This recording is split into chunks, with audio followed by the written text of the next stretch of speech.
What's that movie? He goes, I dreamed that I was Jesus and he had this Leonard Skinner T-shirt on. And That was Talladega Night. Talladega Night. Like hamburger.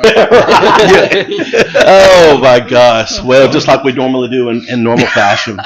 Welcome to Kapow. I always try to get the hot mic to catch Mayor Taylor and Jerry talking about stuff, but you're not going to get him. It just didn't go that way today. What's up, J-Dub? Just excited to be here. I'm still in vacation, relaxed mode, chilling with my boys. That's evident. We saw that. And this is, first of all, thank both of you guys for coming in the studio. I think this is a lot of people, an unbelievable amount of people are interested in this show. And by all the shares we got, the comments we got, we said we're doing this show, all the people that's willing to come on and want to talk about it. Hey, Joe, why don't you introduce your guests? This is Jesse Battles. I don't think he needs an introduction. Not with that hair and eyebrows. No, I mean, this dude right here, and I've got him by about 85, 90 pounds. And I told him, I said, you're going to have to suck it up, or blow it out. I mean, let's blow it out here because I'm sucking it up right now. I'm trying to be lean. What do you wear, 46? I'm 48. 48. 38. Regular. 38, maybe. You're good. You're maybe. good. That's impressive. Oh, man. Don't do me that. I got a lot of Taylor suits I'm trying to get back into. That's right. Thanks to Mayor Taylor and Jerry, I'm getting there. One of these days is coming. That's right, bro. Hey, thanks. Y'all hear a SWAT team? I did. Did you? I did. My son's on JSOG. Okay. He's going to send a text when it gets close. Tell him, let us know. He is. Okay. Thank you to all of our sponsors. We just want to give you guys a shout out. Rick's Drugs and Natala, Etowah Used Cars. Go see Dwayne Ball and family. Twin City Used Cars. Man, they got truckloads of cars. Exchange Bank of Alabama. Thank you to our friends, Mayor Taylor's friends there at Exchange Bank, and the once famous, always famous Choice Fabricators. You guys are incredible. Building some great stuff over there, Mayor. Big time. There's no doubt about it. Just expanding their businesses and just, man, they just do good work, and they're so good to their people, which is what really matters the most to me. And speaking of JSOG, also thank you to the Etowah County Sheriff's Tip Line. If you see something that's a criminal activity, just download the app, as Jerry says. Yep. Shoot them a text. But call me so I can be the first one to talk about it. See something, say something. Hey, I have figured out that people are calling Tony Hathcott before anybody. Yeah. Have you seen him lately at all these things? Good for him, man. Tony's doing good. Tony's a show up guy, man. Yeah. But look, he is it's because you pushed him out of planes. That's right. That's right. He's trying to fill a void that we've not had here since Dave Fitz. To be honest with you, right. Dave Fitz was the news guy. Tony doesn't have that voice though. He doesn't, nor the education. So nor the looks. But you know what? He will be there. He will report it. He'll give you facts, and he will never lie to you. And he works. That man works hard. Yeah, radio's a tough gig. People don't realize. Yeah. And he's turned into doing both radio and the social media side. So love Tony Hathcott. We appreciate him. Tony's a good airborne guy. He told us some stories about Mayor Taylor pushing him out of planes. I don't know if that's legal. I don't know if that's is it past the statute of limitations. If it's overseas, it can't be illegal. He lived. Well, and I feel like once you take off, you're out of the country anyway. Oh, that's fair. So if I'm up there, I get to do whatever I wanted to do. It's like being in a cruise ship. Yeah. Yeah, it's kind of like being international air. Yeah. We'll call it. So what foot do you have to get to? The 10,000? I've done 850 and I've done 22,000. Wait, you said 850? 850 feet. So is the parachute already deployed at that point? Yeah, you pre-pray. Because you don't have time on the way down. You got to get that thing out of the way. Lord, now if this don't go my way, you know what to do. Open that reserve. That's like those prepaid cell phone minutes, those cards. Remember that lady used to come in? Yeah, some mittens. The Rangers in Panama, they jumped at 500 and didn't even wear their reserve. There was no need in it. What was that thing at Gadsden State, the jump tower you guys used to have? You remember that? Oh, yeah. Over there by the pond? They used to have a rappelling tower down there. And then over at Fort McClellan, we had a full jump school. We ran jump master school out of Fort McClellan for years. I was lucky enough to be an instructor on that and taught guys how to tell people it's a good idea to jump out of an airplane. You got to be out of your mind to do that. You got to be convincing. Jesse, did you jump out of planes? I've been skydiving once. Oh, wow. That a boy, Skydive, Jesse. Alabama. You paid to do it. I paid to do it. See, they paid me Hey, but I tell you something, hey, $110 a month. well, I'm cheap, so I was the only guy that didn't get the video package. Like, That a read this, so I was the last one at the very end watching everybody jump. So I got to think about it for quite a while. So you were. I never really thought the video package was a good idea, just in case you burn in. That's not the one you want to say. Hey, we got a little something. Yeah, for the family. Jeff, so Jesse was grassroots even back then. Yes. Yeah, I can squeeze 2 pennies and make a dime, to say the least. All these my comments. gosh. Andrew, you're killing me. People are jumping on. Thank you guys for watching. We're going to let it build just for a few more minutes, just kind of hang out. We've got a ton of callers going to call and talk, and we got 2 guys on these couches that have got some things they want to say, and we'll just hang out for a few minutes. So let me hit some of the comments. Yeah. God, there's some glorious people here. Well, Claire Jenkins. the first lady's on. Hey. Mm-hmm. Hey, Rachel. Hey, Claire. Hey, Claire. Hey, Rachel. Claire, it's not there. Dr. Helms is on. It's not there. They checked me, Claire. don't have Andrew any Ford wild says, hair. keep your head up, Jesse. Long road ahead, but the road ahead is extremely bright. He was my baseball coach growing up. He's been an important part of my Jesse, life. pull that mic. You can even grab that bass and pull it up close to you if you want to. Got some folks saying Jesse sounds far away. I got a lot of volume. Is that better? He does got volume. Let's see, Jess. Go ahead. Is that better? You got it. Okay, You got great. it. Thank you. Perfect. Well, that was an uncomfortable, silent moment. Mayor right said there. he got a lot of volume. It's just like we're about to jump. Yeah, it That is. was It the is. analogy, There's a man. little bit of a. Everybody starts dozing off right before it hits the fan. Jared's gonna be dozing off in a few minutes. Yeah, he is. You know that's Please. right. That bro, man. Well, let's talk about tolerance. Tolerance. Oh man. I get that same feeling right before Jeff preaches. Jesse, are Yeah. you Baptist? I am. Sorry, Jesse. I am. So I apologize. It's the wrong church for you, bro. well, most importantly, I'm a Christian. That's Hey, You right. know what I'm saying? Hey, That's man. right. Oh, You my sit here goodness. next to me, Jason. Hey, the great Mayor Vitala says, be careful. I'm watching. Oh, Larry Bean. Larry, Hey, Larry, I owe you a phone call, brother. I was Love- caught up in it trying to drive back from the beach. Uncle Larry, I'm mad.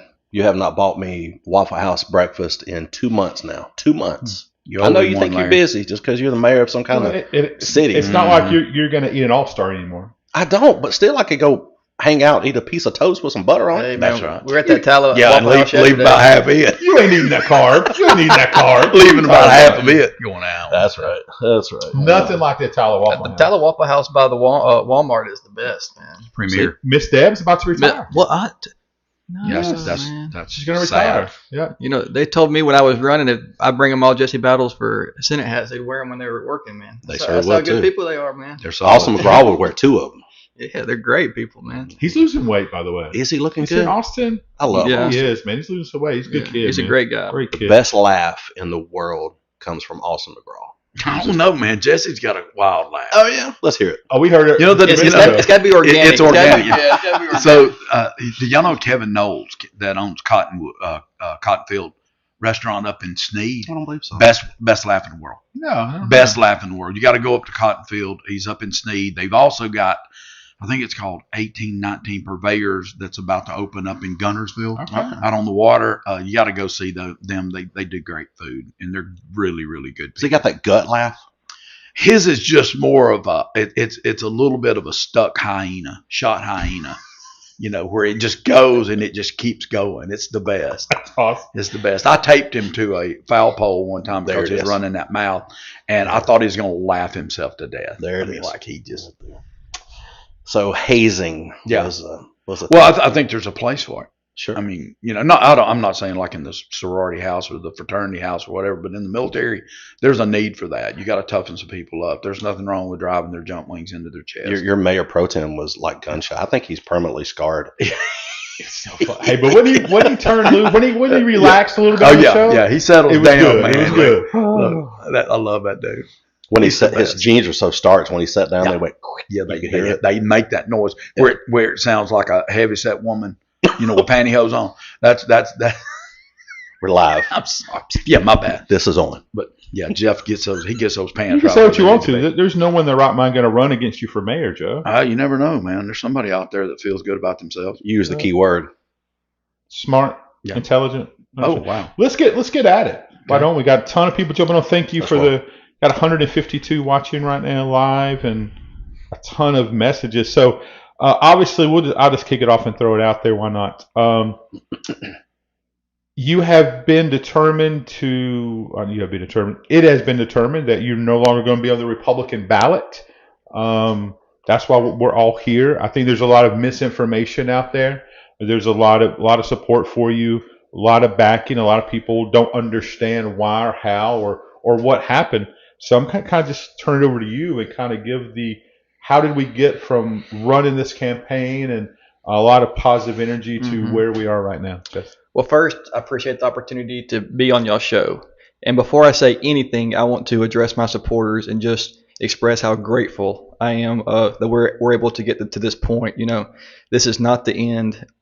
This is not the beginning. We are just in a place that we need to regroup, figure out what we need to do about moving forward. And I just want to say thank y'all. We've had people all over this area that have donated money when things right now, it's hard to buy groceries, it's hard to buy gas, it's hard to buy school supplies for your kids. Y'all choose to give me your resources, and I will never take that for granted. We got to this part because there are people out there that I believe don't want to see us on the ballot, and that's politics. The option of the game is to win. Like when you play chess, each move you make is to knock over the queen. So I'm not faulting anybody for using the process that was laid out before them to use. But I do want to say this, that I'm not here to bash anybody. I'm not here to throw anybody under the bus. I'm not here to belittle anybody. I'm mainly here to say thank you to my supporters and to answer any questions that y'all may have. Well, let's lighten the load a little bit. Nick Johnson just commented on YouTube, and he says that you don't laugh, that you cackle. And when I'm around Nick, it's easy to get those cackles out. Nick is a great friend of mine that has been. He's a great friend and a great person. I'm thankful for him. Jeff Prince says no starch in jeans. So that sound came from your starched underwear? Wow. I mean, what? It had to be. Or so many people so happy. Those Johnsons are great people. That whole family is just they are good folks. You would think people. that. Absolutely. Questionable on who they let marry into it, though. That's factual. Hey, get your questions in again. Yeah, we're going to be having a lot of other people call in and give their opinions. Cody Lasseter says, keep your head up, Jesse. Great men right there. Brett Davis, I still need a hat. Who are you talking to? You want a Kapow hat? We got one. Jerry's son just keeps stealing them all. His head's so big. He wants a Jesse Battles hat is what he wants. Brett's my boy, man. Brett's been my boy for a long time. Do you work out with Brett? If I worked out with Brett, I'd leave feeling really bad about myself. Mm-hmm. So I've never worked out with Brett. Good decision. Good move. Jerry Ramsey's watching. Morning, Jerry. I thought Jerry had a job. And Jerry, but he's on computer, so he's watching Netflix. What he's doing is restricting everybody else in that school system's computer use, and yet he's looking at YouTube. There it is. But he's on his phone. That's what he's going to say, isn't he? Yeah. I'm on my City of Rainbow City phone. It's that city phone. Braden Lowry, you got going, this, brother. Jerry. Yeah. He's a great dude right there, man. That's a dude. Braden's a guy. He's a great guy. So, Mayor Taylor, what? And we're going to get to Jesse, back to Jesse too, but we'll get to you, bud. What are your thoughts on this process? A lot of people that's coming across all of these comments on YouTube and Facebook, even from some mayors that are saying great injustice was done Sunday at 2:00. All kinds of stuff that are just coming through. What are your thoughts on what's going on? Well, of course I've got an opinion. I try to keep one with me all the time. Sure. I think the situation here is just quite simple. We kind of run on all these cliches, whether it's, we're for DEI, we're against DEI, we're, for these certain things, but then we love to bang our fist on the table and talk about things like cancel culture. I think this is one of those things. Now, look, I am the guy in the room right here that can say that I've had my hand slapped by the Republican Party in the past, only because I said something that I believed in. Now, I kind of thought that was what this was all about. I tell people all the time that their vote is so sacred. I believe that it is a God-given right. And I don't say that very lightly, but also know that it's veteran earned. And I think sitting in this room right now, I can speak to that when maybe no one else in the room can.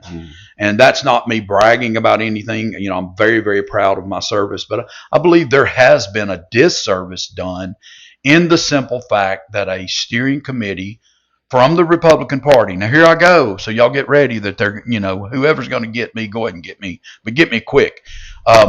Better. Just understand that, you know, when we are putting ourselves in a position of judgment, we need to be right, and we need to be 100% right.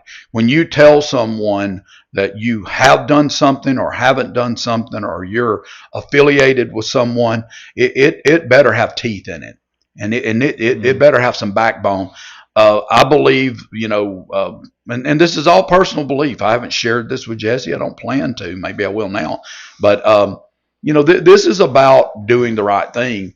And quite honestly, I believe if Jesse was running a very, very distant third in this thing, they wouldn't care. All right. Wouldn't matter. I mean, you know, and I believe that what we're finding out is that there's been, you know, a few, for lack of a better term, Manchurian candidate put in place that has been a talking head for whomever to go in and set up and create demise for the Jesse Battles campaign. Now, I'll say this: I've attended other candidates' fundraisers and birthday parties, and however they church those things up. The same as Jesse's. His was, you know, it was a real party thing, Right. and I went and enjoyed that time. And I did see people that were previously in a previous life across the aisle. That doesn't mean, you know, that we have to cancel out everything that Jesse Battles did, everything that Melissa Battles stand for and their family. Why would we cancel those things out? Because, well, there's only one reason: he's a threat. And he's a threat as a very young man. You know, I am the guy that hired a 26-year-old police chief, and I believe that our younger generation is two things. Number one is they're stronger in their beliefs. I believe that they have absolute convictions, and they are our future. We don't have to like that, but I believe that we can't sit around as a bunch of bald-headed fat white guys and cast judgment and aspersions on these younger guys because they're not afraid to get out there and get it done. Now, in saying that, were there rules in place? Yes, if there are rules in place that should have removed Jesse Battles, okay, remove Jesse Battles. But if you're going to then say, oh, and by the way, we're going to take a little leisure with this, and we're going to expand these rules and say that we're outside these timelines and these other things, it makes me then to begin believe, and I believe this now, and I may not be sharing this with this thought with anyone else. Nobody else has to believe in Joe Taylor's opinion. But I believe at that point, this is not about Jesse. This was about some other person that they want to make sure that they've eliminated from the party. So just eliminate him. Say you're not welcome. That would be okay. But to allow him to be in this race, I believe that they saw him as a diversion, possibly the person that could draw just a little bit of vote off to create an opportunity for someone else. That is politics. Jesse said it well. Politics is politics. But at the point where you begin to attack family members, when you begin to attack innocent people that are a part of the voting public, to attack other elected officials, which I'm getting ready for mine right now, so y'all come on. That's the time when we are starting to look not like the United States of America, not like the constitutional republic that I've been a part of my whole life and that I was willing to fight and die for. And when you, and I know I'm on soapbox, I'm sorry, but when you get to the point where you're finding yourself in a position to create judgment that is not well-founded, you got a problem. And when you're in the position of being the potentially the next state senator, which I have opinions about the Montgomery and the way that thing works, but when you decide that you're going to put your name on the line for that, that brings on a certain amount of attack. But that attack should be in truth.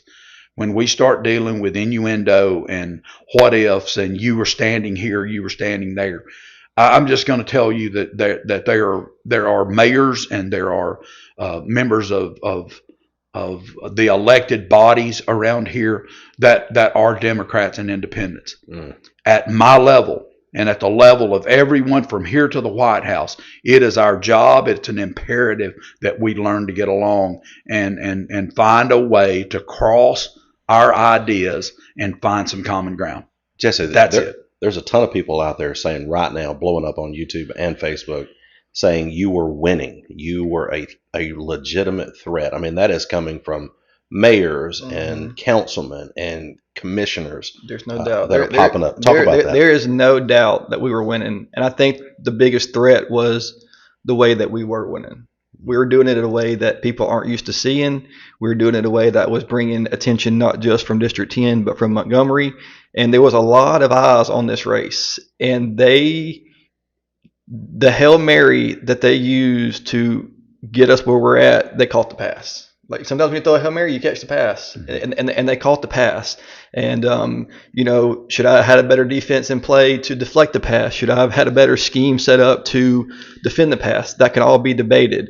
But to answer the question, we were winning. That we still had 100 days, and we were going to win big. But I believe there's no doubt about a Hail Mary that if you pull the defense off the field, they work pretty much all the time. They do.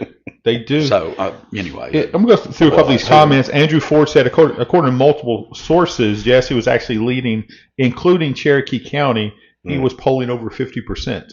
That is true. That is true. And I told the people of Cherokee County, and I believe this to this day, I went to Cherokee County regularly. Every time I crossed that county line, nobody ever pulled me over and said, let me see your passport. Mm-hmm. I believe, like I told everybody, rising tide raises all boats, and my job is to rise the tide. And that's what I set out to do. Well, there's no doubt. I've never seen anybody, absolutely to include me, work as hard as they have for a position of servitude. And, I remember one night Rachel was at one event, I was at the other, and we were having to kind of divide our forces. And she said, I just saw Jesse Battles. I said, he's standing right here. How is that possible? Right. And we would laugh about it, and people know that and I call him a kid. He's not a kid, but I've got a daughter way older than him. But I think what you found out was that grassroots politics, people still love it. Sure. COVID is over. I didn't shake 25 hands and became the mayor of a good sized city. This guy is shaking 25 hands between here and the car. That's right. And that kind of hard work and dedication, I think, should be given. I honestly believe that steering committee should call themselves back to order in a special or executive session and look at this thing again. I think that this is a black eye on my party, and I'll call it my party. I am an absolute conservative Republican, and hear me say that. I believe in strong national defense. I believe in the family. I believe in right to life, and I believe in all of those things. And with that, if we're going to then create a cancel culture inside our own party, right, man, you're talking about finding a way to create a thread that when we pull that, our fabric falls apart. Let me hit a couple of these questions, and anyone can answer this. This is from my favorite Democrat, Jason Wilson. Okay. Can you guys explain how stop commenting just for a second, people. You keep scrolling up, I'm missing it. Can you guys explain how the ALGOP steering committee is made up? How many members, terms, elected, appointed, etc.? Good question. I can answer to an extent because I studied once I found out we were getting challenged, because you don't go into the Super Bowl without some kind of plan. So I tried to have a game plan to execute what we needed to do. The steering committee is set up of 21 people that are throughout the state. The people that represent our area here in District 10, Etowah County, where I'm sitting, one person lives in Lee County and one person lives in Clanton. Those people are our voice on that steering committee. I'm not saying anything bad about it. I'm just stating the facts. Those are the people that are our voice on that steering committee. They are elected through the party. Not entirely sure the logistics of how they get there, but it is a 21-person committee. Now, in that committee, or Sunday that I stood before, I couldn't tell you if there was 21 there, if there was 18 there, if there was 19 there. I didn't count them as I was up there doing what was being done. But you go before this committee. How this works is a challenge is presented on behalf of a challenger for a candidate. That challenge is then submitted to the party, the Republican Party. The Republican Party has kind of like a preliminary hearing with their steering committee where all the challenges come up and they kind of run through them and see which ones that they want to hear and see which ones that want to be just kicked off at that moment that maybe have no substance to them. So once my challenge was submitted to that committee, they voted to hear my case. And once that happened, we had 2 weeks essentially to prepare a defense and go and defend ourselves. And, there are not much. We're trying to figure out if there is an appeal process or what that might look like. But what people have to understand is, I worked in the Secretary of State's office, so I kind of understand this. There is administrative code to printing these ballots. So, they just don't print the ballot the day before the election. There's a lot of time and logistics to make sure that these ballots are printed. And you have to think about this: how many ballots there are out there for people to get. That takes a lot of time. So, I'm almost positive that the certification date for these ballots is March the 8th. So, after that point, once the ballots are printed, you can't reprint them. So people, that's one thing too. And one of the kind of parts about this is that March the 8th is extremely close. So time is of the essence, and this is kind of I think that's why I say that I believe that the steering committee should call themselves back to order and find a way to look at this and look at it through the eyes of the people that are so concerned that their right has been taken away. And now, look, I didn't come here to call names, but I have friends that are Democrats that you'll see me in pictures with them continuously over and over again. Let me say this. I was in the military with people that I did not agree with their stance about anything in their life, but I was willing to fight with those people for a common cause. Our common cause is that of the state of Alabama in this case, Rainbow City in my case, national politics in the case of Coach Tuberville, who was challenged as well, and the truth is, at some point we have to kind of pull back and decide, are we going to base this on innuendo, or are we going to base this on political action, which I do have a problem with. Jesse sees this as politics. I don't see wrongdoing when it comes to treating somebody wrong and attacking their character and integrity. I do not see that as politics. I never will. You'll never convince me it's okay to cross-cut someone's wife or someone's children or their family. You'll never get me to be okay with that. If you can't come and fight me and me taste my own blood and you taste your own blood, I promise you, then I just see you for what you are, and that is that you're a coward hiding behind forms. Oh, well, that's good. Here's the question. What actually is the accusation that got you kicked, or the charge that got you kicked off the ballot? Yeah. What are we looking at? So the accusation is that I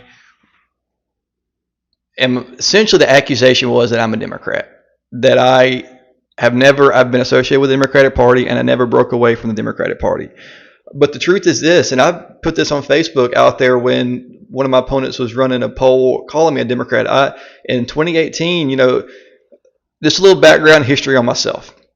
I went to Westbrook Christian School. I went to Westbrook Christian School from 4th grade until I graduated high school. In 6th grade, Jonathan Ford, Craig Ford's son, came to Westbrook Christian School, where we have been in the same class ever since. In middle school, Craig was my football coach. Growing up, me and Jonathan remained extremely close friends. Y'all know at Westbrook, in a class of 65, it's a small. We were very close and tight. So, the Craig Ford that I knew would be the one where I'd go over to his house and he would throw football in the backyard with us, or we'd go to his office and he would grill for us. We'd watch ESPN. I didn't look at Craig through a political lens. So when I went to college, I got really involved with the college Republicans. And then when I graduated college, Craig was running as an independent for the state senate. All working through college, I was serving tables, just trying to make a living. So I was eager to get some kind of experience in the political realm. So in 2018, I worked for Craig Ford when he ran for independent and helped him put signs out on his campaign. And you have to understand, a lot of the friends that I graduated high school with who are staunch Republicans like myself, they helped Craig too. Like, we knew Craig all of our life. So after that experience, I moved to Montgomery and worked for John Merrill's U.S. Senate campaign. But they associated my time with Craig Ford doing that state Senate campaign as justification of me being a Democrat. And then one big part of my campaign that was extremely important to me, and I think Mayor Taylor can attest to this, was working with our local elected officials. Mm-hmm. I think that is so important, working with our local elected officials. And I was naive to the fact that my association with people who are elected officials that might have one time had association with another party that I'm not currently trying to seek, they try to tie them as me. They try to tie me to them as me being a Democrat because I was in the same room as these people, essentially. And so they essentially wrote up a document calling me a Democrat, went on Facebook, got screenshots and things of that nature, and used that as justification for me being a Democrat. And the people that know me, the people that are supporting me, the people that have met me, have seen me, have watched me grow up, know that I have sweat, blood, and equity in the Republican Party going way back into 2012. I've been more on Facebook now that I've started campaigning because I think it's important. It's a good medium for people to see you. But before that, I wasn't a big Facebook person. So I wasn't out there every time I was doing something for the party, posting it on Facebook. But the people knew me, and the people knew what I stood for.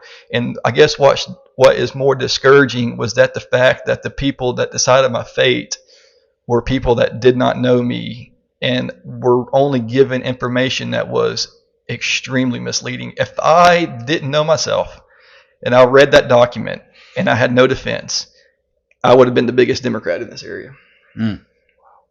Get a couple comments here. I'm sorry we can't get through all of them, but I appreciate keep them coming. This may be, first of all, Ms. Ballou says some are appointed by the speaker. I think the steering committee, I think is what she's referring to. But this may be the greatest comment in the history of Kapow. Okay. It's by Andrew Jones. Okay. Justice for Jesse. Andrew Jones is a liar and a cheat. I would know I get all of his messages.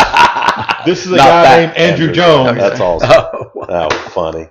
That's incredible. So let me get this right. You were part of the Young Republicans. I when I went to Jacksonville State, there was no active chapter of the College Republicans. So I helped refound the College Republicans. I was the chairman. I was extremely involved. And then I tried to explain this to the committee too, and I had picture perfect proof, timestamp pictures that I submitted to them to back this up. When I was working for Craig, I was also working as a volunteer for John Merrill in his reelection for the Secretary of State's office. I helped do meet and greets and I helped do campaign events. I was very active because John Merrill has been somebody that I have looked up to since college and has poured into me. And one thing that sometimes will get you in trouble is loyalty. But in this business, you got to be loyal. You got to be loyal. If people stick with you and you stick with them, you can get great things accomplished. And John Merrill has been that for me. So during that time, even though John Merrill didn't pay me anything, I was still helping out on his campaign. But they didn't put that in the challenge. They left that part out. Jerry's right. There's people. These comments. You got to go back and read them. It's going to take you a month to read through these things. But there's one comment. One person said, and you don't have to respond to this, Mayor, you can, Jerry, you can too, Jesse. Richard Shelby left the Democratic Party, and they didn't attempt to kick him out and keep him out from running. Well, I think that goes back to my belief that I don't know how much this is about Jesse Battles. I think that he mentioned the name of the guy, and Craig's my friend. I mean, I think that this may be a long reach to be able to make sure that they secure the fact that Craig Ford never comes into that party by using guilt by association, by using they used a Manchurian candidate to go in and begin to put together a for a lack of a better term, because it's not a negative connotation always, but a scheme to make sure, which is just a setup to make sure that they insulate the party from Craig Ford. Well, just do what you've done in the past and create the Craig Ford rule. I mean, I think Craig would say, if he were sitting here, Craig would say there's a Craig Ford rule, and that was that the amount of time that you kind of live it out. I believe that Jesse lived it out. I think was it 6 years? 6 years, and one of the challenges of that was kind of put forth in almost what was the sense that because Larry Means gave money to Jesse's campaign, that makes Jesse a Democrat, when Larry's in a nonpartisan position. As a mayor, I'm in a nonpartisan position. Right. We don't get to take sides when it comes to the way we serve. And, we somehow believe that what we're trying to do is put that out there. And then, but our big problem is that, we're not trying to create, anything other than cohesion in local government. Now, if you take what's going on with local government and you apply that to statewide or national politics, it's always going to look like it's watered down, or that it's at some point even incestuous in the way that local politics and local politicians. We have to serve every single person. We don't get to serve a sector. Right. And I think that this may be a little more, maybe a little past Jesse, which I think makes it even worse. There's two things I want to say before we get to our caller, or our special guest. Rick Neal, and I'm going to say it because he's my stepfather, loves Jesse Battles. Rick Neal loves Jesse Battles. Great man. He says, there's 21 people in Birmingham have stolen my privilege to vote for the candidate of my choice. Wow. And then another person way up in the comments, I don't know if it was YouTube, Facebook, maybe, whichever platform, they made the statement, these are the same people that went after Katie Britt. Is that true? Do we know that? I can't answer that, but I do want to answer the question before. I never left the Democratic Party because I was never in it. Wow. So you can't make the argument of me being a Richard Shelby, because you can't walk out of a door you never walked into. I'm just going to leave that out. So I guess I would probably pose the question for the next 5 minutes if people want to answer. How many people out there believe that I'm a dyed-in-the-wool Republican? Because I am. But I'm the only person in this room that's ever ran for office as a Democrat. Wow. Y'all want to talk about that a minute? Wow. So, how are you going to cancel me out? That's crazy. Because I think that's the reason that I believe that it goes further than that. Back, it's been 25 years ago or so. I ran for county commissioner as a Democrat. Does anybody want to know why? Because there were no Republicans in Etowah County. I passed out None. Signs from my Uncle Sherman that ran first time, Yep. lost. Yep. And he's in heaven. I'm just leave it alone. Yeah. But you gonna kick me out? I worked hard for Coach. I know you did. Yeah. Well, we ran that mountain, son. We Yes, did. we did. And I believe that's bringing back why I think that this steering committee, I don't know them, so I'm not bad mouthing. I'm just telling you that, how I feel. I believe they're disconnected from this situation at a level that they don't really even understand themselves. And that's fine. Claim ignorance and let's redo this. Bring this guy back in and give him his chance to shoot his shot. It can't be some person that's friends with another candidate that goes down and files this challenge, and we cannot argue that point. That point is not arguable. And then that person is so disconnected from our local politics and our local situation that we're going to trust them to cancel and create a cancel culture mentality in Etowah County, where for one time, for the first time ever in its history, is working as a cohesive local government unit, a cohesive county commission, and all of those things seem to be clicking. Even our legislative delegation is getting better at working with all of us. And I just think that this is just not where we need to be. Jared, I think it's a bad picture. All right, so first of all, we got to please turn down the Kapow episode there, Bob. Yeah, turn the radio down. Turn the radio down. Why would they ever delay me anyway? Well, no idea. This is it takes a lot of work on my part to do the delay. This is Gil Isbell, who's on with us. Gil, please exit off of Kapow. What is he doing? Drinking, I'm sure. Hey, Gil.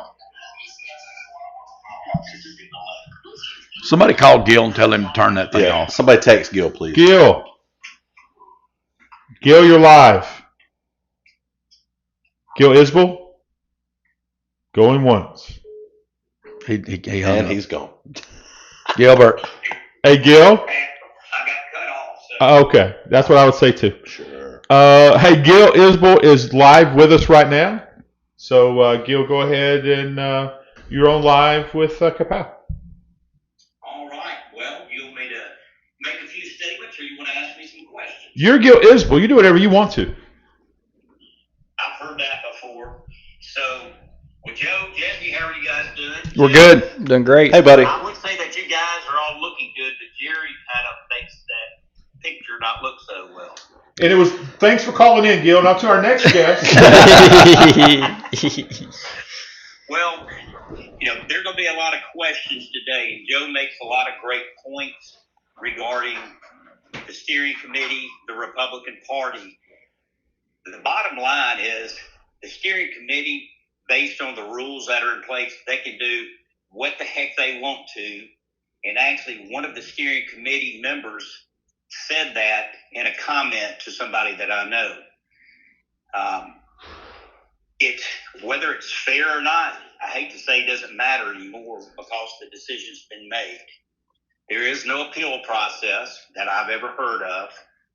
You could take it to court, but the court's not going to rule on it because it has nothing to do with state law.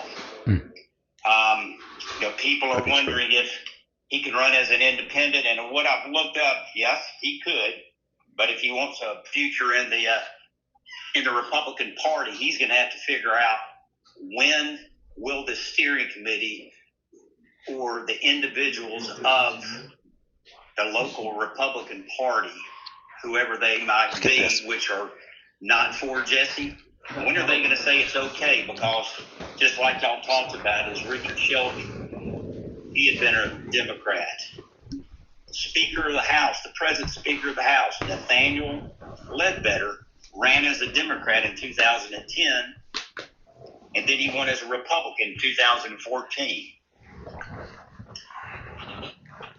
And when, how long does it take? Again, Jesse might have put out some signs. I don't know all the accusations. I haven't kept up with it. I think Jesse's a good young man. And I tell you what, I like him a lot, both he and his wife. Well, Gil, I think I'd add, just one thing here. There's no doubt that there's not, and obviously I believe what you're saying because I know you're well read on this. There's probably not an appeal process, but I don't. If this steering committee is considered autonomous, and I think that's what you're really describing here, there's nothing that says that steering committee can't call themselves back into session. Nothing that says that. I do not disagree. Okay. However, it's political. Sure. And I don't, sure. And I don't care. Is it political or controlled? It's politically controlled. And I tell you what, and Jesse, what was the actual decision? Was it 9-7? Is that correct, or am I wrong? I have absolutely no idea, Gil, to be honest with you. I was just told that they disqualified you from the ballot, and then I went down the elevator and went home. I got you. Jamie Grant's in the house. Hey, This is Fourth member of Kapow, by the way. you want to talk about another setup in the last few days for them to put Jesse and Jamie Grant next to me. Thank you guys. Look how good you look. Look how good you look, man. making you look good. Oh, okay. So that's what you're doing. Yeah. We'll give Miss Taylor. I bet she'd argue that point.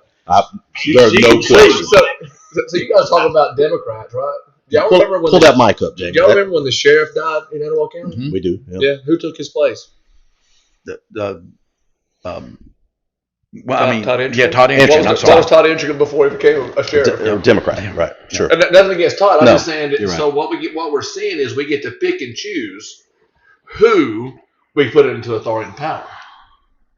Well, It has nothing to do with 6 years, 4 years. It's like, hey, I'm gonna pull you into a room, and you're gonna come to us if you're gonna. So tell me where that's fair. well, I think they call it gerrymandering. We like to use that in other. Woo, boy, there's a word. But we don't like to use that word, except when we're talking about drawing lines for apportionment and that kind of thing. But the truth is that's how this seems. That we can literally pull somebody in off the street and go, yeah, no, we just don't like the way you look. And I think that is what this comes down to, because the way Jesse Battles looked in this contest was like he was viable. I'm not saying he was going to win. I don't think it's that easy, but I believe that the other candidates right now should be screaming, put him back on the ballot and let's go get this. Let's go. Let me ask this question, Gil. Gil, you still with us?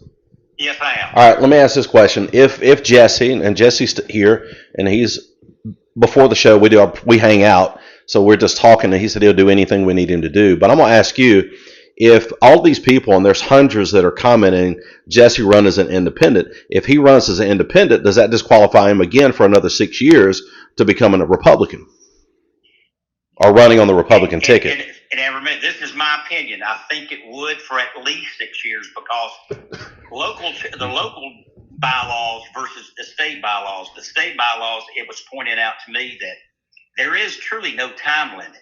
It talks about the 6 years, but if you did something 8 years ago, just randomly, there could be enough people on that steering committee that says, well, we don't think he's become Republican enough that we're going to allow him to get on the ballot. Republican enough, Jesse. Well, if I can answer this, the way that it was told to me that people at the steering committee rules can be interpreted was anything within 6 years is automatic for disqualification, and then anything outside of 6 years is up to that committee. So they pick and choose who they want on Right. the ballot, guys. There's no set rules, because if people can change parties, they can go from Democrat to Republican while in legislation. It's done. I won't say all the time. It's done often. Sure. So what's to say? So you're okay if you're elected and switch to the Republican because you got elected as a Democrat, or either party. It doesn't. It's indifferent. Yeah. Well, that's a good point. And it's not. It's the point is whether it's a Republican side or Democrat side. All we're showing and what they're telling us is, we're going to tell you who you can and can't vote for, and we're going to tell you who's going to be in charge. And like I explained to the committee, I love Craig Ford because I've known him all my life. He's been involved in my life through Jonathan, so I know him as Jonathan's dad growing up, my football coach, Coach Ford. But if football coach Craig Ford would have ran as a Democrat, I would have kindly declined his invitation to work for his campaign. So I technically never even worked for a Democrat. If that, what I'm trying to say? That makes sense, sure. And so y'all must have been a terrible football team. You had to pick a party over friends. Yeah. Which should never happen. I mean, that's why we're in America. We should not have to choose a party over somebody that I care about. Well, there's a comment in here. There's hundreds. Thank you, guys. It says that it should be, just like you're saying, it should be, I want to say it verbatim here, but I can't find it. It should be person over party.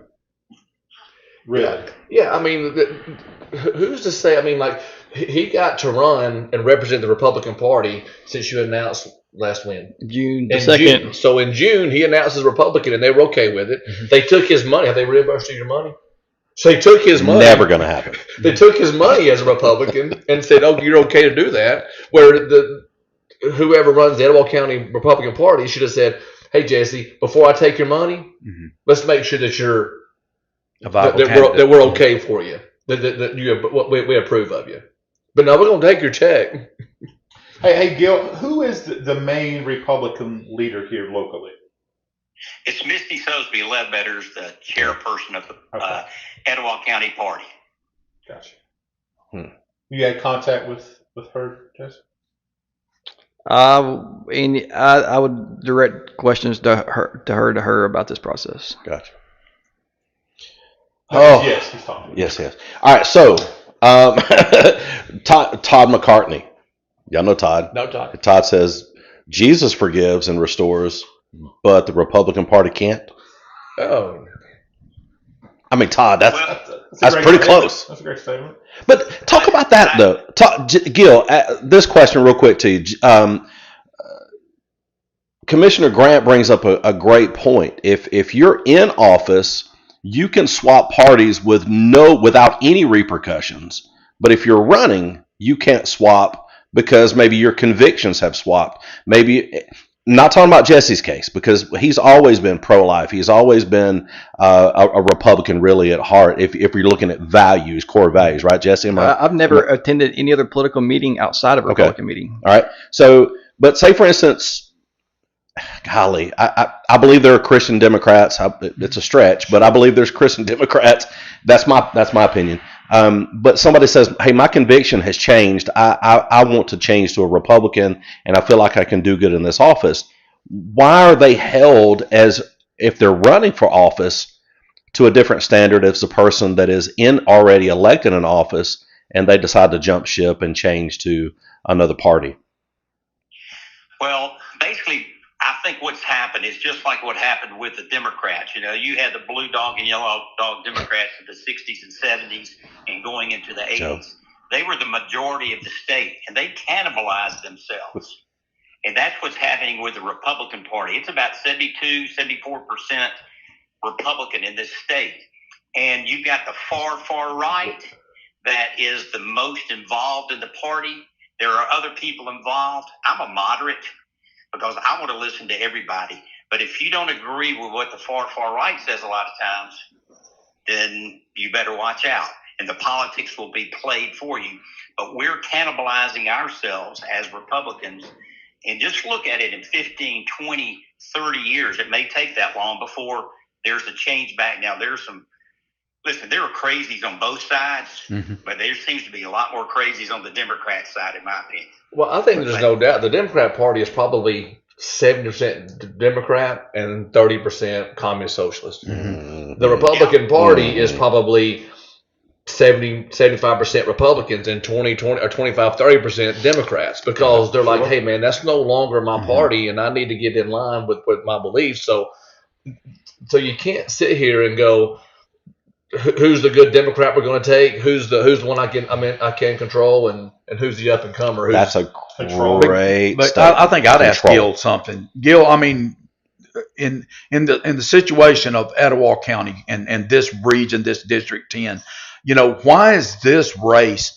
Why has it been so problematic for so long? In that there's always a challenge to anybody that might be a contender. I mean, this same thing happened to Ms. Ray previously, you know, and you know, if you start looking at what's the problem here, and you know, it has to be a deep-rooted problem that creates this political position that we're watching play out yet again. I mean, this is same song, second verse, third verse. Well, that's good. We were talking about Teresa Ray this morning. Wonderful lady. We've had her with you. We had her in studio a couple of times. She's a wonderful, wonderful lady. And if anybody truly has turned and said, hey, you know what, the Republicans lean towards more my beliefs, it's Teresa Ray. And she had a great injustice done and served upon her. Gil Isbell, thank you, buddy, for calling in. We love you, man. Hope you have a great day. Well, listen, I appreciate it very much. And Jesse, good luck. You know, call me if I can, you know, be a sounding board or advice. And Jamie, I'm glad you got there to put some beauty on that couch. You know that's right.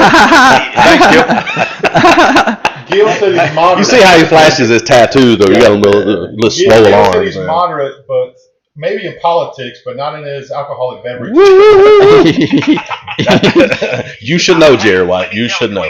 Please. I was living in a house with 3 other Republicans during the session when I was down, and Matt Friday, who is now Civil Court of Appeals Justice, he looked at me. He said, "You're the liberal in the House," but I had Jamie Till, Craig Lipscomb, and Matt Friday, and they're. You definitely were.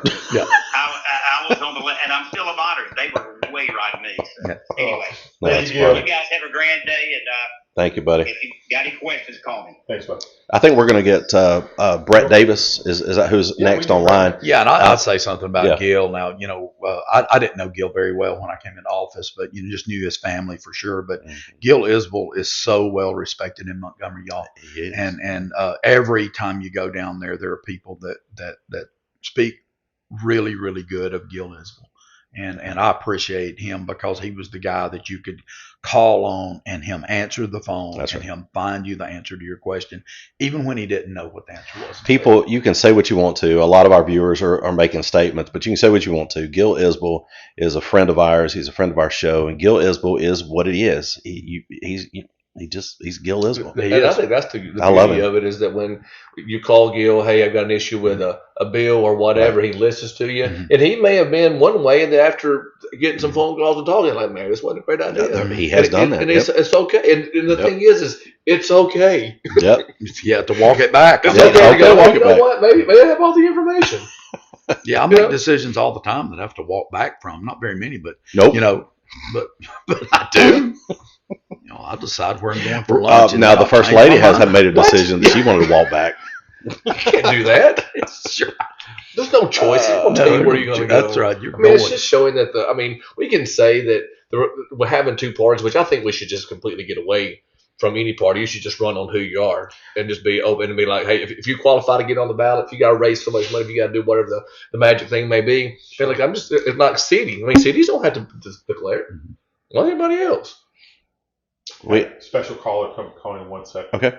By the way, Amy Minton will be on the show here in just a little bit. We're talking, give her some time. She's got some things going on, but she will be on the show. She'll be calling in just a little bit. A lot of people asking that question. All right, so very special guest, and I've already said that this is by far my favorite Democrat, Jason Wilson.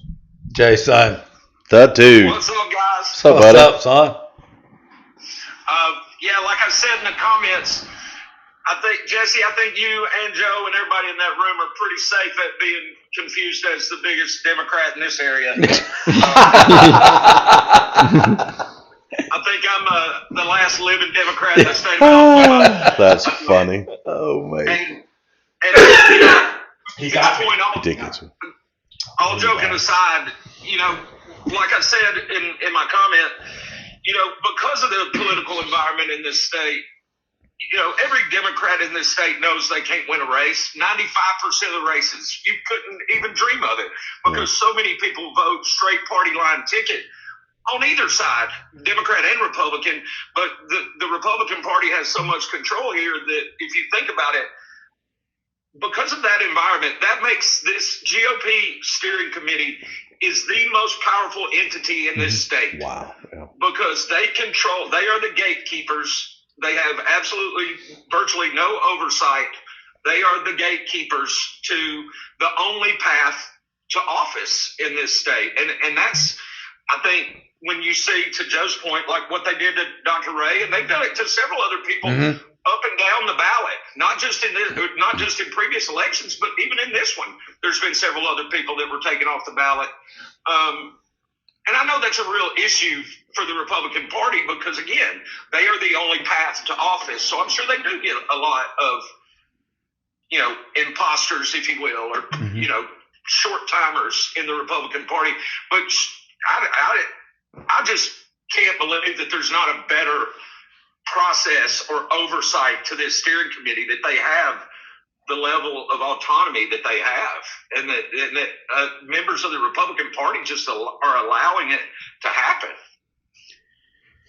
Guys, Well, that's just because we don't have much say on what happens down there. It's because it's controlled by a handful of people. I mean, there's people who control the steering committee. You don't think John Wall has a lot to say if he says, hey, this is what I want you guys to do? Sure. Or a Phil or somebody that says, hey, I want it to be this way, because if not, guess what? You won't be on here next time. there you go.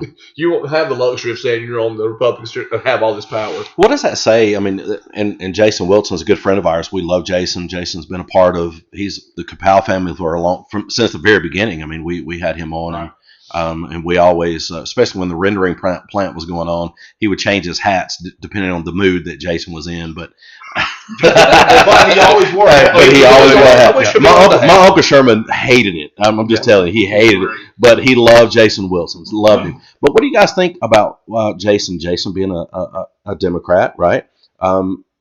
Making those kind of declarations towards the Republican Party. I mean, what is that, an indictment on the Republican Party? Like, I'll probably get hammered for this, which I'm an outsider anyway. But if you're not hard right or all in, or if I disagree I've never kicked my wife out of the house because she disagreed with me. Mm-hmm. Right. I've never gotten an argument with her, And nor should you. or my kid. You know what I'm saying? My son. You think me and Carson have never had an argument? And I said, "Hey, get out of here! Right. You're not allowed to be a granny anymore because I don't like what you're doing." Right. And that's the dumbest thing ever. But yet within a party, and I think to what Jason was saying, he talked about a short-lived Republican.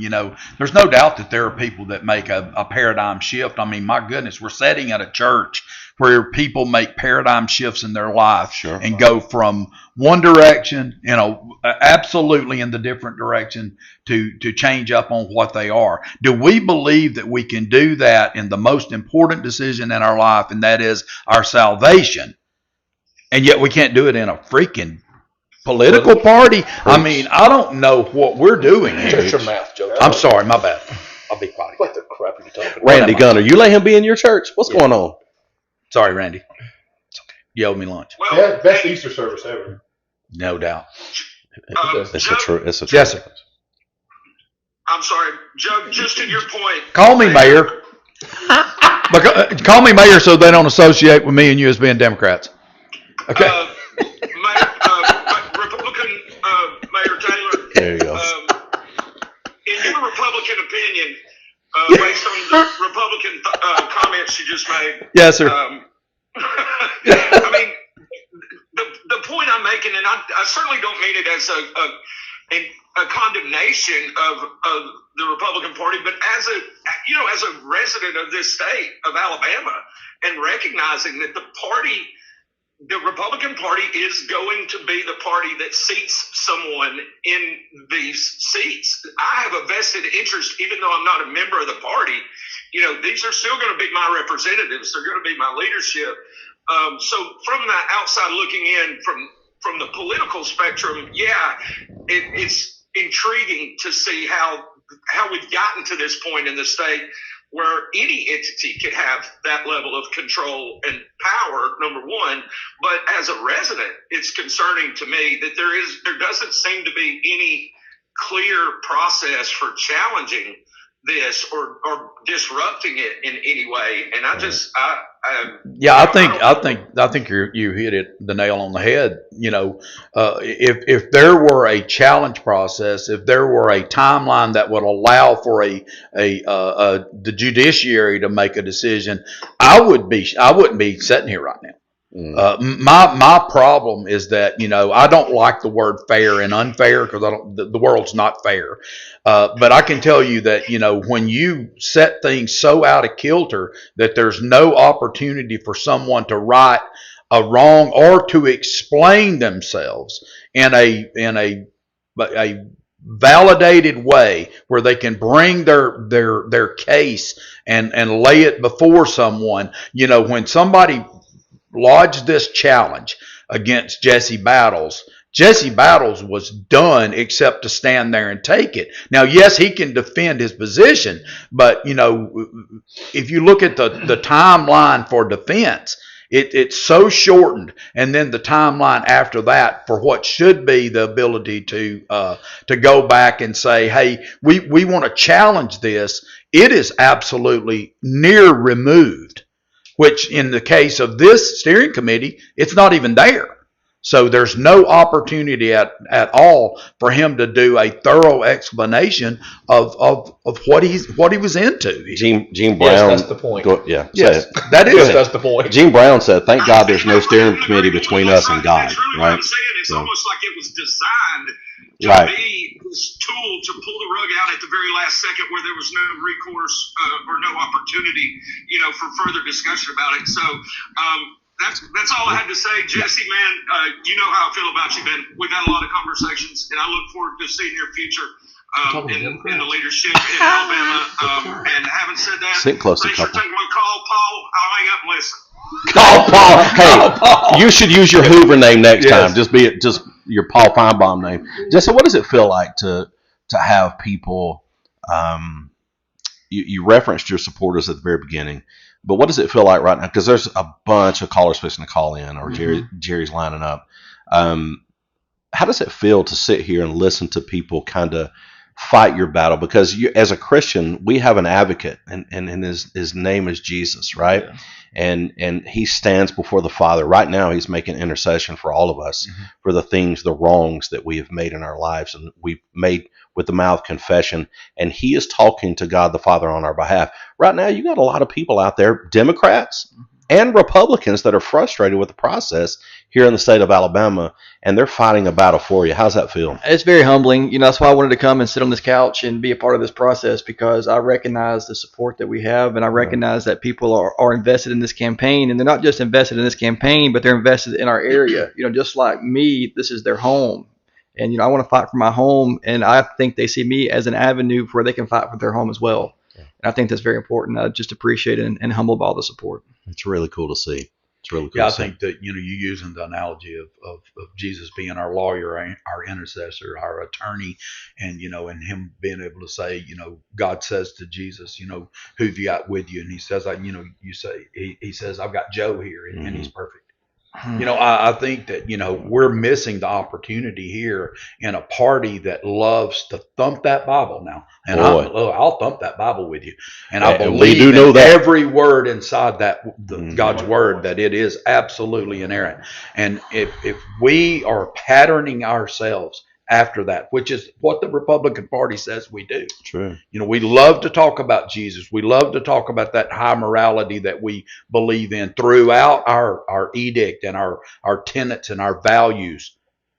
That proves this is wrong, because he has no one standing between him and that steering committee that is and I rarely agree with Jason Wilson, but I can say this: Jason is right in what he's saying. What we've done is we've removed the opportunity for all of us that say we're willing to put our name on a ballot, and we're going to give you the choice, the citizenry, the voting group.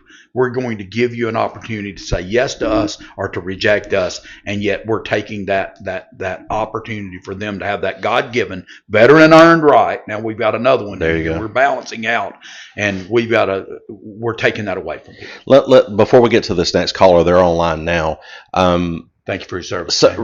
Yes, Thank you for absolutely. leading me, Joe. Right. You're welcome. So let me ask this question to you guys, and Jerry and I may know, but we're not going to answer it, but you guys are experts. People are blowing up the comments. What happens if we write in Jesse Battles? But I want to go on record and say that I am a Republican, and I intend on being a Republican. If my name's on the ballot, I want it to be a Republican.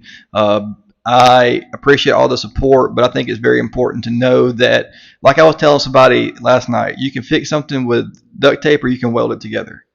And when you weld it together, it's going to last a whole lot longer. And I think that people are watching this very closely, trying to use any excuse possible to keep us removed from the ballot in the future. And I just want to make sure that the people who support me understand that we need to make sure that we are playing the long game as well. Well, there's a wonderful lady,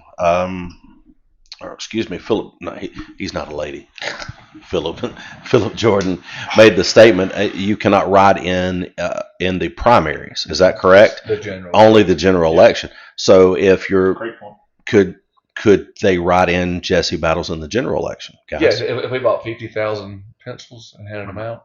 Because I think somebody up in DeKalb or Marshall won as a write-in. Yeah. He had a big old number 2 pencil on a write-in. So it can happen. Yeah, and it has to be spelled out correctly. I guess a lot of legality to it. Sure. Make sure that's correct. Sure. And I'm not saying that he's saying right now he's not trying to cause division or create havoc or chaos. But, people have that right. I'll be honest with you, in a gubernatorial race, I wrote in Donald Duck one time, and I really believe that was the best guy. He doesn't talk very well. He's got a speech impediment. Was that the Guy Hunt election? Okay, I'm just that's my bad. Bad. It was. And that was a time when I just didn't see a viable leader that I could have felt good with. I felt good with Donald. Some people are asking Jesse. Thank you. So Jesse's pledging a loyalty. This is a valid statement. Jesse's pledging loyalty to the party that cut his throat.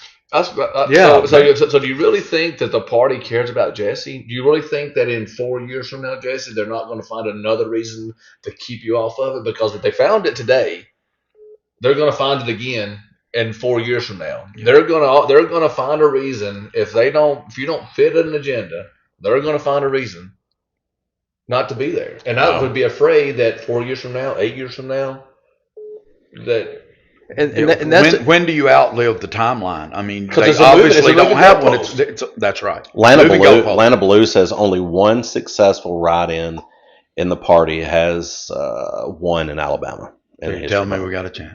So there's a chance, Lana. Lana, who was that? Yeah. Let's just Here we go. Calls here. We got people buzzing in. With us now is Brett Davis. Welcome, Brett. What's up, guys? Hey, Brett. What's up, buddy? my boy. The energy just went up. With Do Brett you Davis. do you have your vest on right now? So, my kind of take on this whole thing is, it feels like to me we're being told that we're not smart enough to be able to decide who to vote for. You're kind of limiting our choices, saying, you know what, we're going to protect you, and you're not going to be able to vote for this guy because we don't feel like he fits you. And that's fundamentally wrong as an American, not being able to make our own choice. You know, especially in a time when we've got so many people that feel disenfranchised. We feel like we're not being represented. We feel like some of our people are bought and paid for. What does that say when you're seeing the only grassroots guy get kicked off the ticket? Well, I think, Brett, you're one of those guys that was willing to put your name on the line and say that you would run for public office, you know, and no doubt it was without that success that that people hope for when they do that. Right. But I can tell you, it takes guts to do it at the local level. Can you imagine doing that at a district level like Jesse has, and then only to be canceled out by the people that you were willing to go and support? And I'm not saying the people that were going to the voting booth. I'm talking about a group of whatever 21, 22 people that sat in judgment of you with a very, very loose investigation that doesn't have timelines. I think that's the thing that I hope comes out of this, is that the steering committee would sit down, or the party would sit down and hammer out guidelines as what it takes for you to be able to cancel out someone. And that's what I'm here to ask. I'm not here to defend Jesse Battles in the sense of y'all have got to put him back on the ballot. I do wish that these two candidates, I wish Amy and I wish Andrew would step up and say, we want to see this guy. We want to go and let's fight it out. I think that's the way you got to do it. Let me ask this question, Brett, Mayor, councilman, and candidate. Let me ask this question. Why run for office against somebody that you don't think you can win against? All right. If you don't think you can win, then don't run. Exactly. And that's what people ask me every day. They say, are you going to win? And I say, well, we're not running to lose. I've heard it 1,000 times out of you. And that was my mentality when I woke up in the morning. I didn't go into running against Terry John Calhoun, a 16-year incumbent, thinking, oh, boy, I can't wait for him to kick me in the teeth. That didn't happen, y'all. Right. I'm telling you, that, and Jamie's ran elections, and that's exactly right. stands unopposed about 90% of the time, but, which His is teeth are again, impeccable. it's commentary to leadership. I was unopposed this time. I want to tell people either one of two things. Either I've got the worst job in the world, or I was doing a good job. I go with B. All day. Chuckle, Jesse. We finally got it. Hey, Brett, I can't help it, man. Whenever you get in here, you're my boy, and I appreciate you more than you know. We've had a great friendship. I appreciate you going and fighting, man. Yeah. It sucks. People attack you from weird ways for no reason. People that you would never suspect will attack you, and it comes from weird places, and it's unfortunate. I still believe in you. You've got my full support. I hope that the Republican Party does what's right and listens to its constituents and the people that support them, and understand that we're kind of at a turning point here. A lot of people don't like just a cut thing. You vote all this way or not. It's not like that. It's a nuanced kind of deal. You got to vote on the person.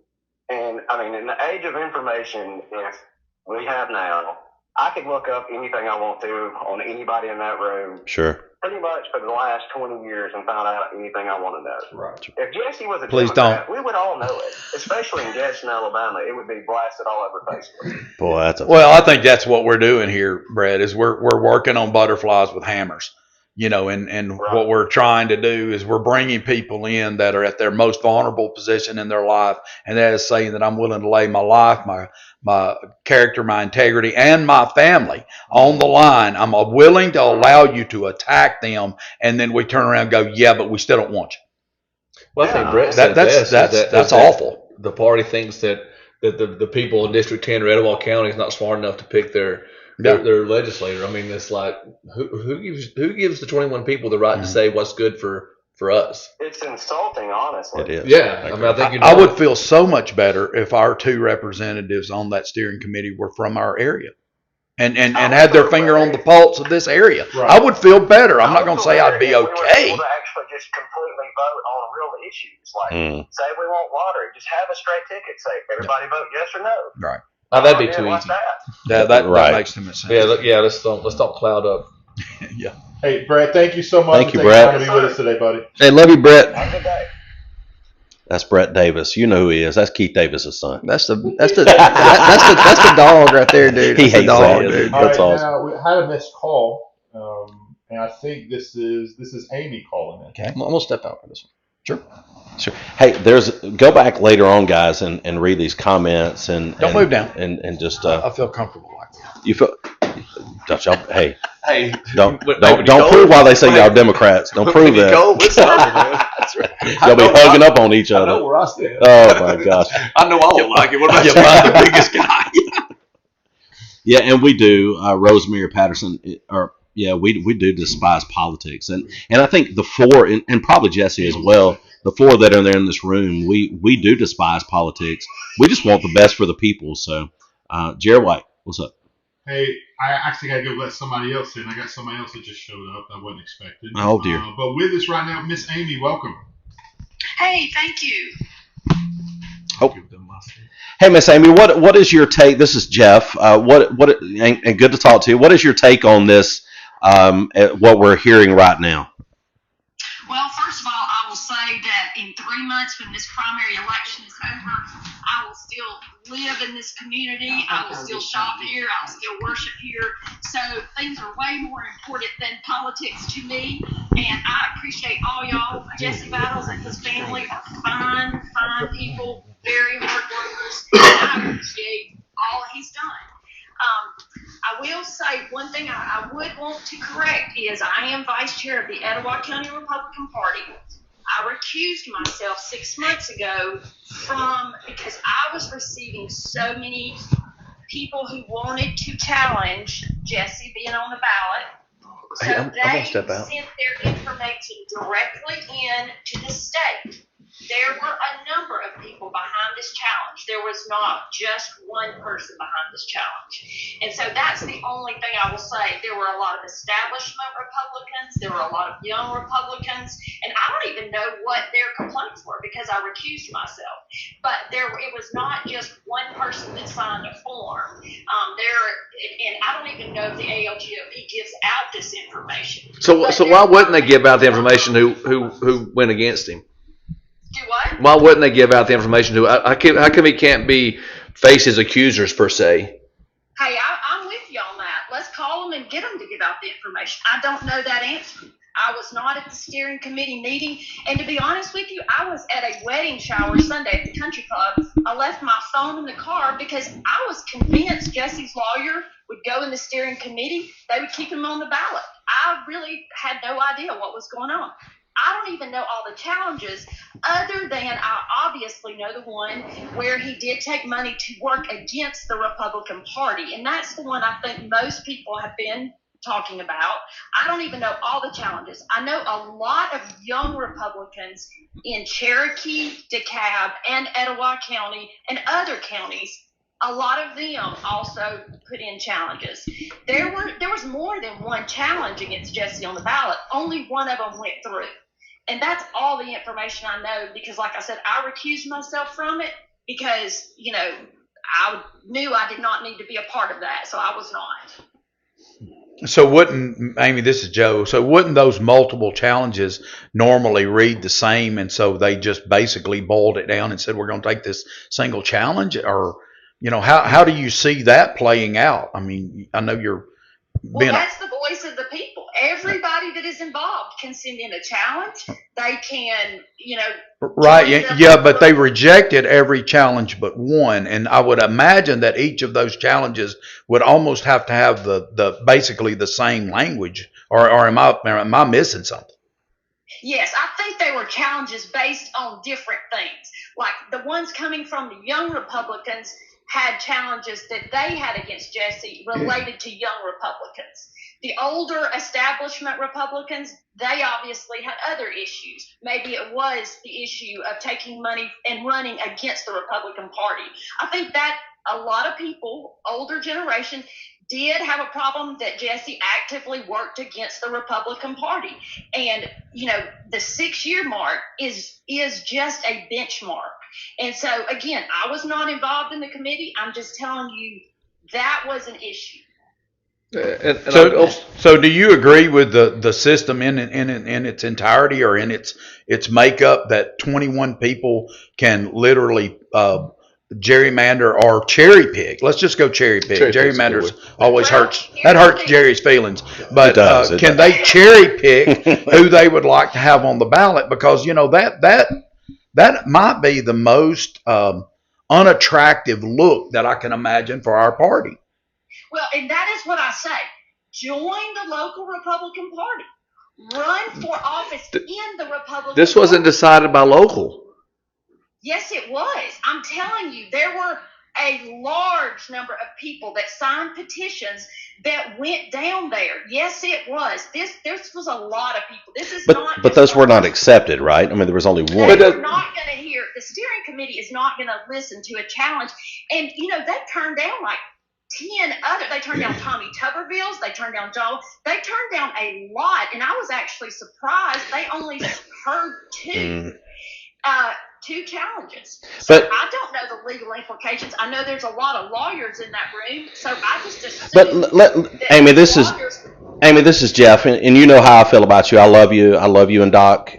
But let me ask this question: if it's merely based off a young man that worked and passed out signs, and that's all we're seeing, the implications of him being cast off this ballot, passing out signs or putting up signs for Craig Ford running as a mayor, is there something more that we're missing?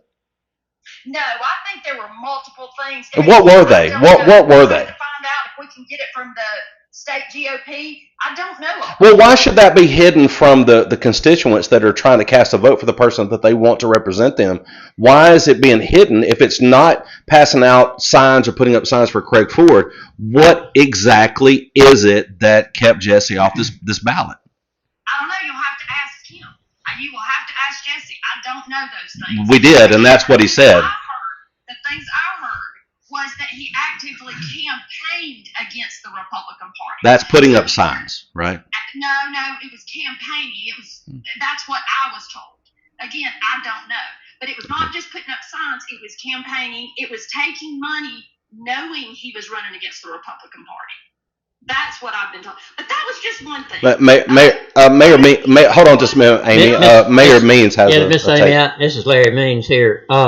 Thank you guys for allowing me to be here. Since I saw some of the things about the challenge pictures with me, I haven't been in any kind of party since 2014, which is 12 years ago. 12 years. He's from Italia. His math's not really real good. Anyway, no political party. I always vote for the person, and it happens to be Republicans now. And I guess the problem, since we're tying people to pictures, I saw a lot of pictures in this challenge of me, my picture circle with Jesse at a ribbon cutting, Alpha. When I got indicted, they even put that in there. Me and Milton McGregor, he's passed away. That was not a secret. I was acquitted. That was the process. Okay. So here's the question. Why is your picture always with this lady from Jefferson County? Now, I've seen your picture with her a bunch. It says we're tying people with pictures. I've seen your picture with her, and she's Jefferson County. How, and I'm asking a question, how is she the one? I mean, she could care less about District 10, I would think, all that much to file a challenge. Somebody got her to file this challenge. I don't know. I'm for Jesse Battles. I don't make any secrets about it. I'm an old guy. I'm the oldest one in the room right now. So. You are. I know I am. I know that's why I came after. I had somebody. I needed help. I appreciate you. I've been a friend of Jesse Battles' granddad, who's still a great friend of mine for a long time before Jesse was probably born, I guess. My question is, since they tied me with Jesse, and I hated it, hurt him. I hated it. I was hurting y'all right now, so y'all in trouble. I did hug you. But, I'll recover. What about you and the lady there? That's why you're getting tied. The people I hear, since you've heard all these young people, the people I hear that you're the one. Let me finish, please. Okay. I hear that you've been tied. That you're the reason you did it because you and her were such good friends. Since me and Jesse were good friends, and they're equating that with me hurting him. So let me ask you the question about you and this lady. I don't even know her name, Cleveland or something like that. Go ahead. I'm done. Okay, well, guess what? I've got a lot of pictures of Jessie with her, and I'll be glad to share That's those. exactly right. That's exactly right. That's what I'm saying. I Now, got a Julia, picture of you. I got a pic. I've seen a picture of one of the things you. talking about Julia was with Jessie. I've got pictures of them together. She works all over the state, as do all of the Alabama Republican Federation of Women. There's like 400 of them. They're with the Strike Force.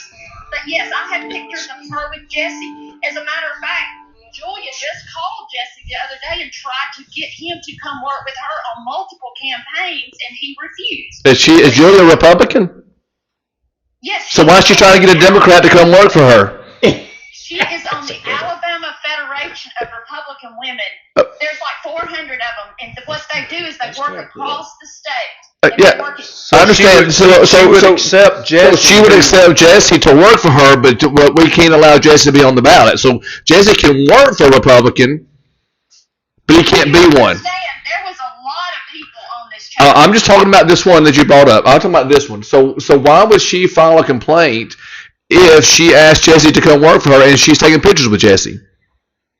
I don't know. You'll have to ask her that. But I will tell you this. She signed her name on it. But there were a lot of people that put forth challenges. That's what I'm telling you. This was. But none of them found it, right? Let's make sure. If we keep saying that there was a lot of challenges and yet there was only one acted on, I think it's disingenuous that we would say there's all these challenges and yet they were all unfounded. They were all proved out to be unfounded, and one stood. And we're going to say that one, we can't even consider the others now if they were found to be negligible, not to be good, right? Do you agree with that? Can you hear me? Yes. I don't mean to keep talking over y'all. No, you're good. It's hard to hear with my phone. I apologize. I understand. For that. No, I think the others were more subjective. Like the challenge from the young Republicans and a lot of the younger guys around here and girls, I think those were not legal. I think the one that actually went through, the lawyers approved it, was against the bylaws. That is my understanding, the only reason it went through. I think maybe the others were more subjective things about things they felt or they thought. And the steering committee's not going to hear something unless they think it is genuinely against the bylaws. I think that would then make me believe. 6 months ago, and I also talked to Larry Means about this 6 months ago. I knew this challenge was coming. Larry, you remember when you and I were in that office and we talked about this. I said, he is going to be challenged on this because I was already hearing it from a lot of people, and that's when I recused myself. Most candidates are, though, to be I tried fair. to talk to Jesse about Most it candidates because I are knew this was challenged. coming. Yes, ma'am. I do remember you saying that, and you said it's not me. It's not me. And that's exactly. True, Let me. yes. Yeah, you asked me that question. Let me answer. Yeah, you said it's not me. They whoever they was.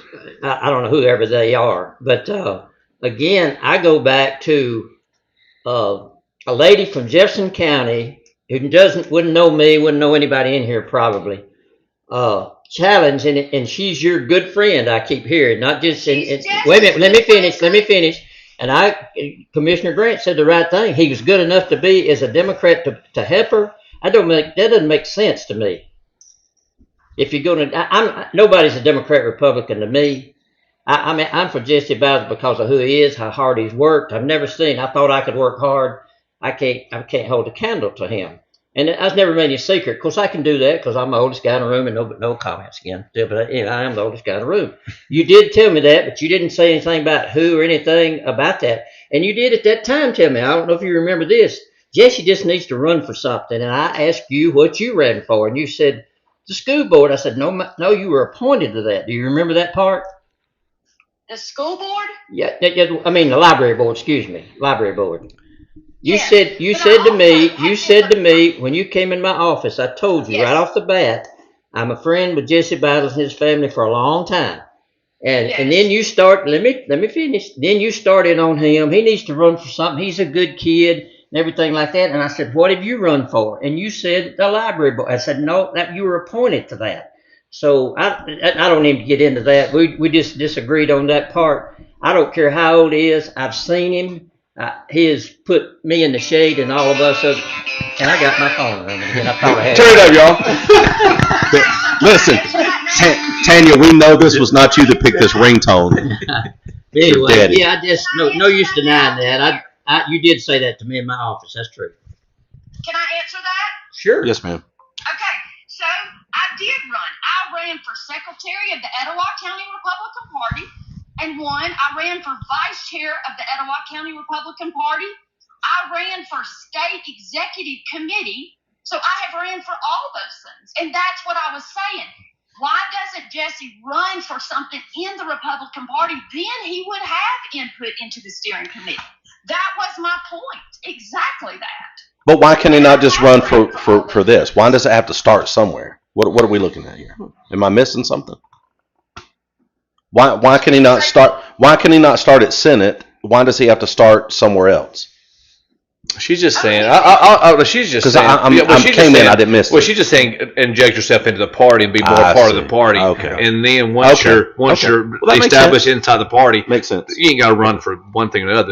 I'm looking at all these different pictures, and this is not necessarily for Amy, but this is for all of you guys. I'm looking at these pictures, and Larry, everybody that even watches Kapow knows the relationship that Larry Means and myself and Jerry have. Larry raised me. He's known as my uncle. Him Don't and my blame uncle. me for that. Wait a minute. Now. I'm blaming my Uncle Sherman for that, but I mean, you have, since I was a little boy, Yeah, I mean, just made a huge impact in my That's life. true. And I'm looking at these pictures that I've been sent, Oh yeah. and this is I look more. good, though. You do look really good. Your hair is fabulous, by the way. You got some good looking hair.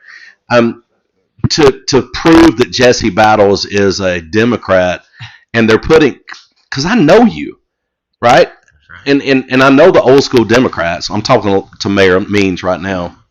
We got two dignified mayors on the couch, but I'm talking to Mayor Means. I know you, and so the old Democrat would be, hey, Larry's always been. You're a pro life guy. You love life. Can I stop? Yeah, you a minute? absolutely. When I ran one time, I had the teachers. I had a T-shirt with an apple on it with the teachers.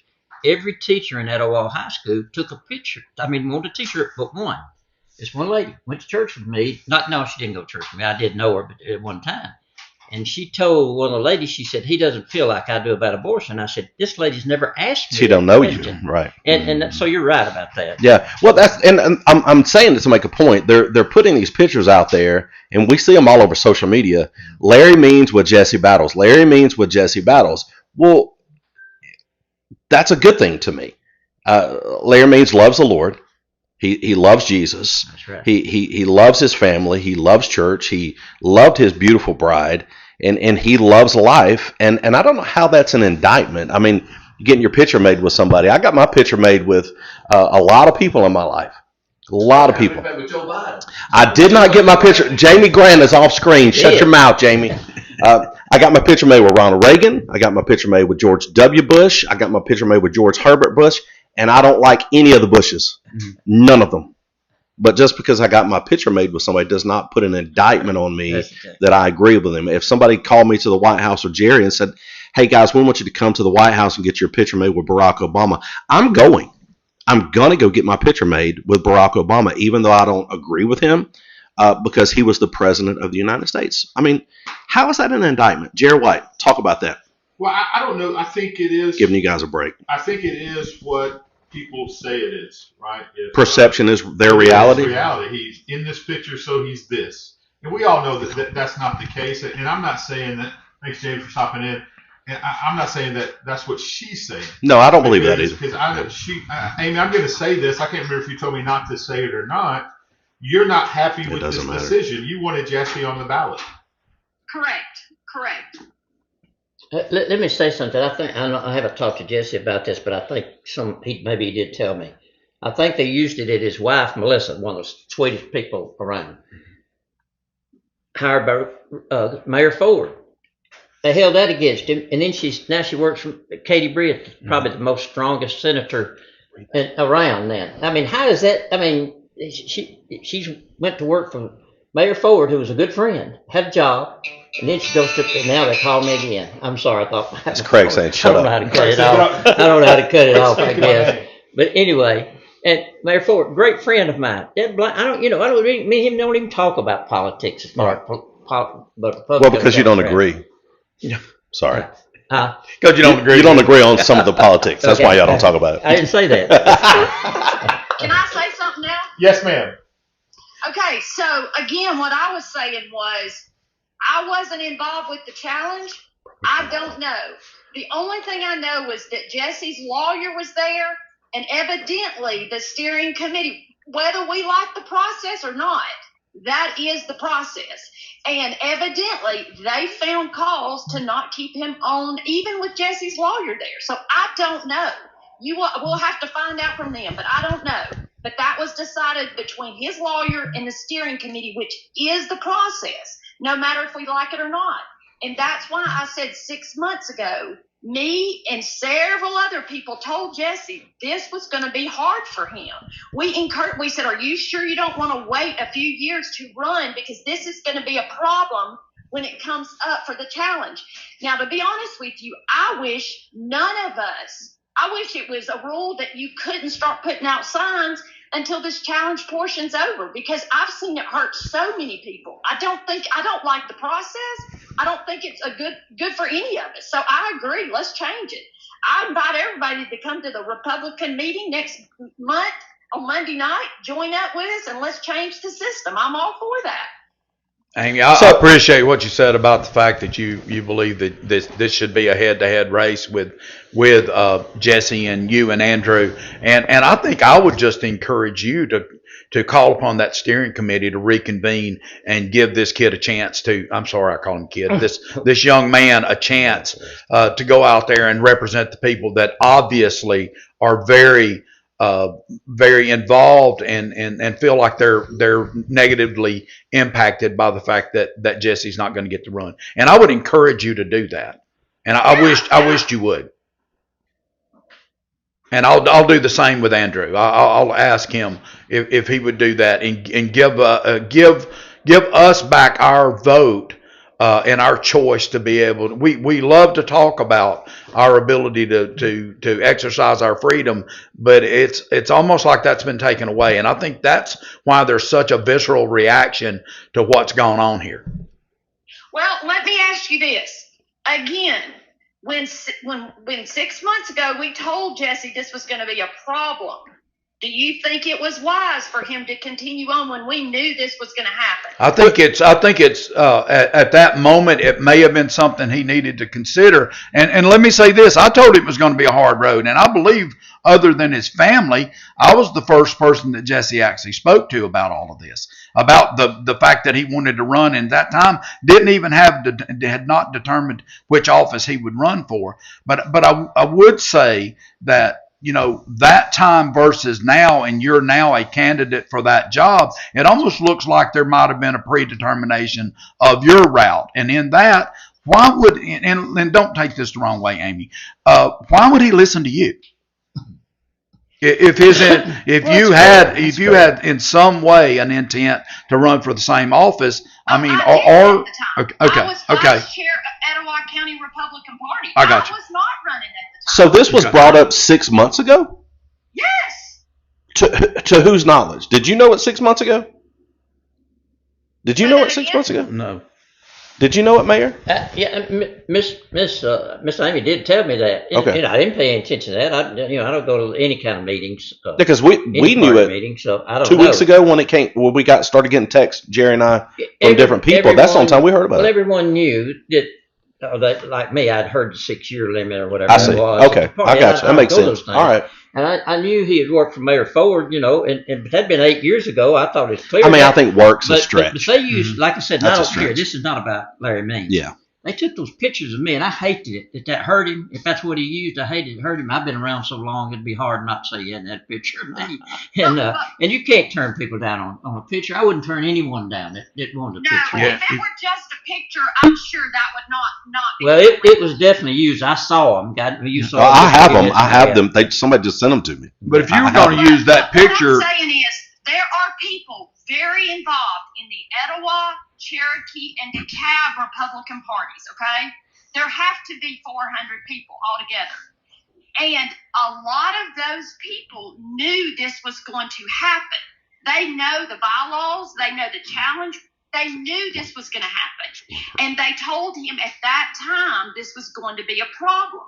I told him that, and he got upset with me saying that I was trying to call him a Democrat. I wasn't. I was telling him this was going to be a problem. I knew it was. But then when I did decide to run, I recused myself as vice chair because I didn't want to be involved in this. And that's why I was not involved in it. And that's why any complaints went straight to the state and not to me or to our local party. and yet only one of those complaints Right. of the 400 or whatever you're saying here, only one of those flushed out to have any validity. Don't you see that as wild? Yes, legally they only chose one. I don't know. Okay. You don't see that as just wild? I'll answer my own question. That's wild. Again, I've said this and I don't say it anymore. Somebody from Jefferson County that I don't know, Jesse may have been in a picture with her, but we all in pictures together. We've all done it. I look the best in that somebody picture. From Jefferson County had to be prodded by somebody here, in my opinion, to do this. I mean, this lady she don't even live here, didn't? I mean, she could care less probably about Senate District 10. Let me finish. That's the only thing that I've really got to say about that. Somebody from Jefferson County had to be prodded about doing that. I don't know who it was. I mean, and you're right, Mayor. She worked in Mark Gidley's campaign, right? And that's fair, yeah, and she did, and this is Jeff again, Amy, because it gets confusing. You're right, she did, but anybody that's in the Republican Party in any part of the state can work for anybody to get their party elected, and so, but to file a challenge, right, that's what I was getting at. But to file a challenge, you have, if you're in Jefferson County, you have got to been fed this information from somebody. That he put up some signs from somebody and knocked on some doors. You've got to be fed that. So let me just say this. Not from you. I'm not saying from you. Groups. There are all kind of groups that work in every county that are considered. That's why the Senate is considered a state election. I agree. Because there are these cross over. They work in every county. I can tell you that lady right there. She signed her name to it. But it's misspelled, by the way, so I don't know if that's legal or not. It's not Cleveland. She didn't spell it right.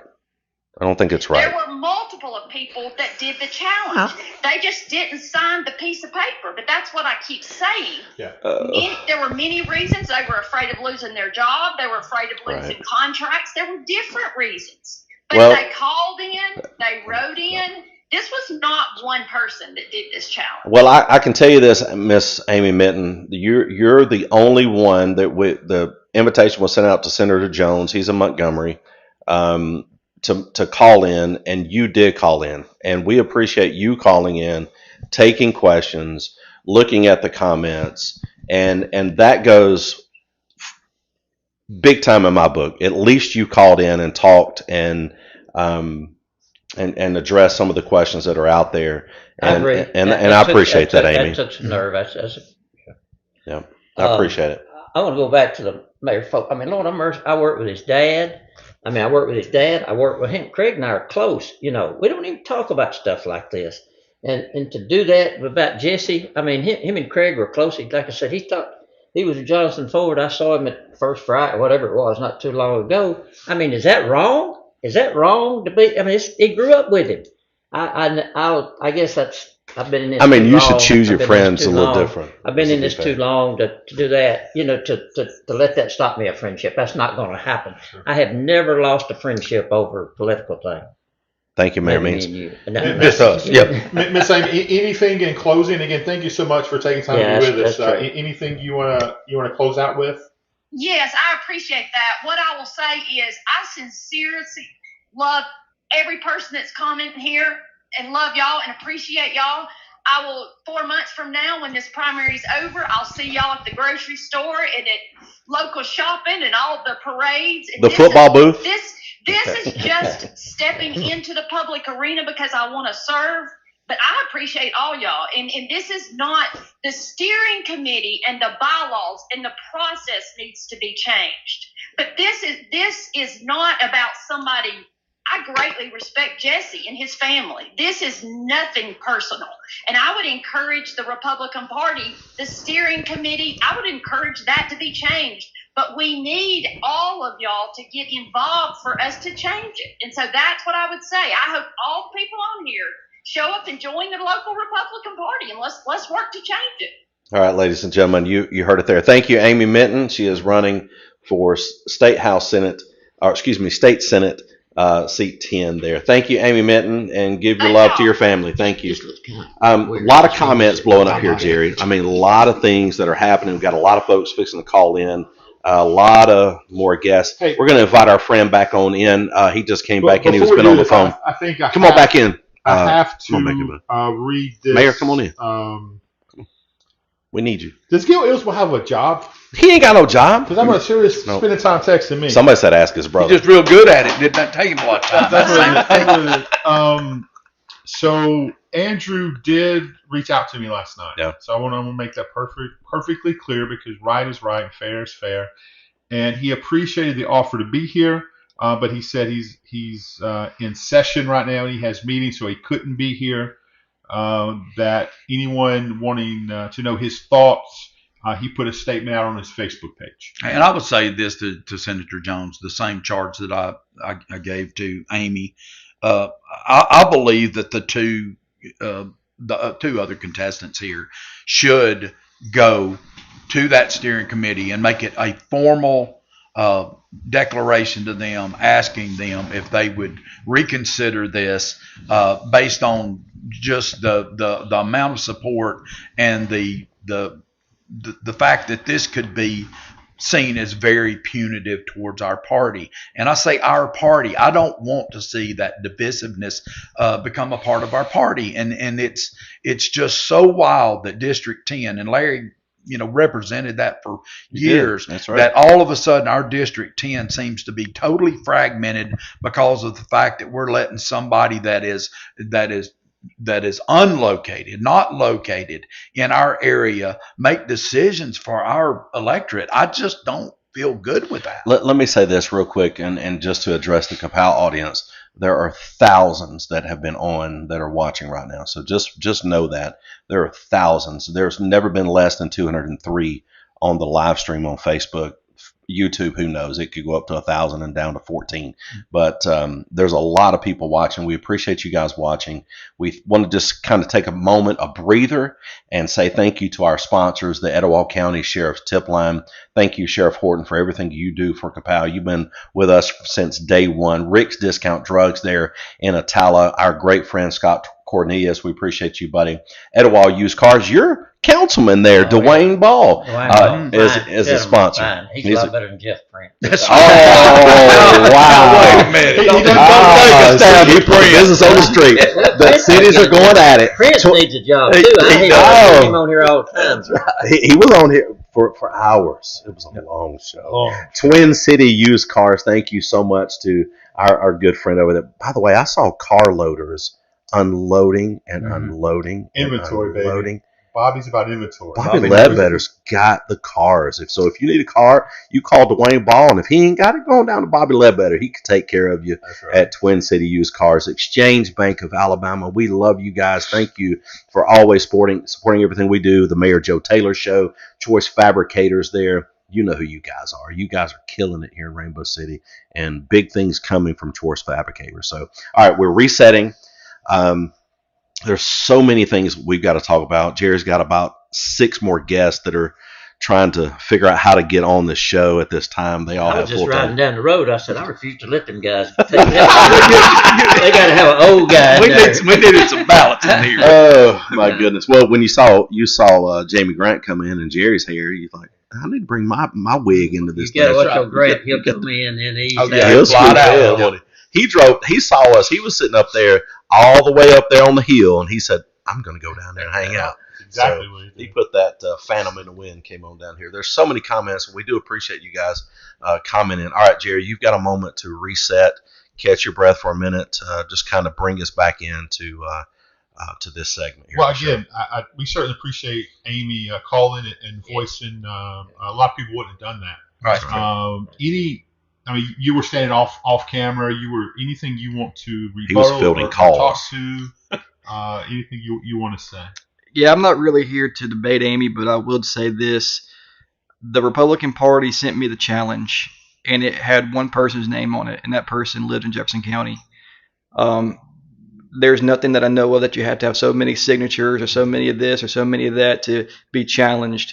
It takes one person starting that process, and as far as I know, one person did it. Now, who was behind it, I can't tell you that, but there wasn't it wasn't 400 people signing a petition because they sent me the Well, let me correct that. She was saying there's over 400 people in the local party, not that 400 people. I don't even She think. said Etowah and Cherokee County was. Yeah, there was 400. local. Yeah, she wasn't saying that 400 people. Yeah, well, out of 400, it'd been nice to know one name. You think you could, you know? I'm not disagreeing I'm with just you, but- saying. You know. Let me ask you a question. And this is not. You won't know what I'm asking. Had you? I think I've heard her say this, that it was the young Republicans. A lot of them were. That's what she said. Did Correct. you hear That's from true. any of them? I haven't heard from any. Before the challenge happened, I guess that they were going to challenge you from the young Republicans. Maybe not warning you, but telling. Well, yeah, maybe warning you that. There is one young Republican who said that since I worked for Craig Ford in 2018, that makes me not a Republican. So I basically asked him, does that mean that I'm barred from the party for the rest of my life? And he really didn't know what to say. I'm saying no, it wasn't a whole group. It was one guy. It was one guy, and we had a conversation. But you have to. I go to the DeKalb County Republican breakfasts where a young Republican leads the breakfast, and me and him are really good friends. I know that he wouldn't have filed this challenge. And like I explained to them too, I even tried to start an Etowah County Young Republican Club, but the problem with the process was if you're a young Republican, it's like ages 18 through 40.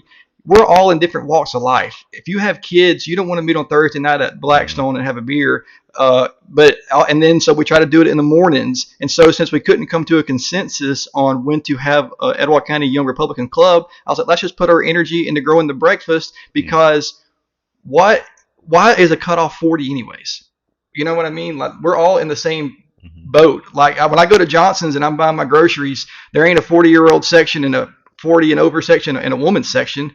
So I just focus my energy on doing the breakfast. So I really don't think that there's one guy I can think of, but it was not 400. But I'm saying the group. No, That was a good question, Mayor. Yeah. That was actually a good Well, and I question. think that it was said, and I there's no doubt I have recollection of the conversation. It was said that there was multiple challenges, and I That's corrected that to say That's that true. only one of them was vetted or seen as viable or bona fide. That's what I And think. in that case, that reduction in those numbers for it to get down to one person, to Larry's point, that's from Jefferson County, that I don't care who she worked for, she's not inside our district, and it just doesn't pass. And this is my personal opinion, my litmus test of what it should take to be able to pull somebody from the opportunity to be on a ballot in a free country. All right, Mayor Taylor, let me That's ask you it. that question, though, real quick, because Jerry's got a caller on Okay. the line. It goes down to one. I'm talking to Mayor here. You guys, Mayor Taylor, giving out signs, knocking on doors, passing out pamphlets. Is that what we're... Here's what everybody's asking. What is the one thing that has got him off the ballot? The one thing. Okay, let's say that it's the signs. Okay. I'm okay to play devil's advocate here. Let's say that Jesse That's went why I asked and you. put out 1,000 signs for Craig Ford. Okay. Okay. He went out there. He put up 1,000 signs for Craig Ford. If we're not going to go back to the previous history of Jesse Battles and Craig's son, and move forward and say that was his coach and his family member, come on now. I mean, because I can tell you one of the hardest things, and if Craig Ford's listening, I wish you would at least send me a text. One of the hardest conversations I've ever had in my life was when I met with 4 people that I believed could give me advice about running for mayor. God's honest truth. Jason Gwynn, he's on there. He'll say that's true. Tim Ramsey was at my house. He'll say that's true. And then Craig Ford was the other one.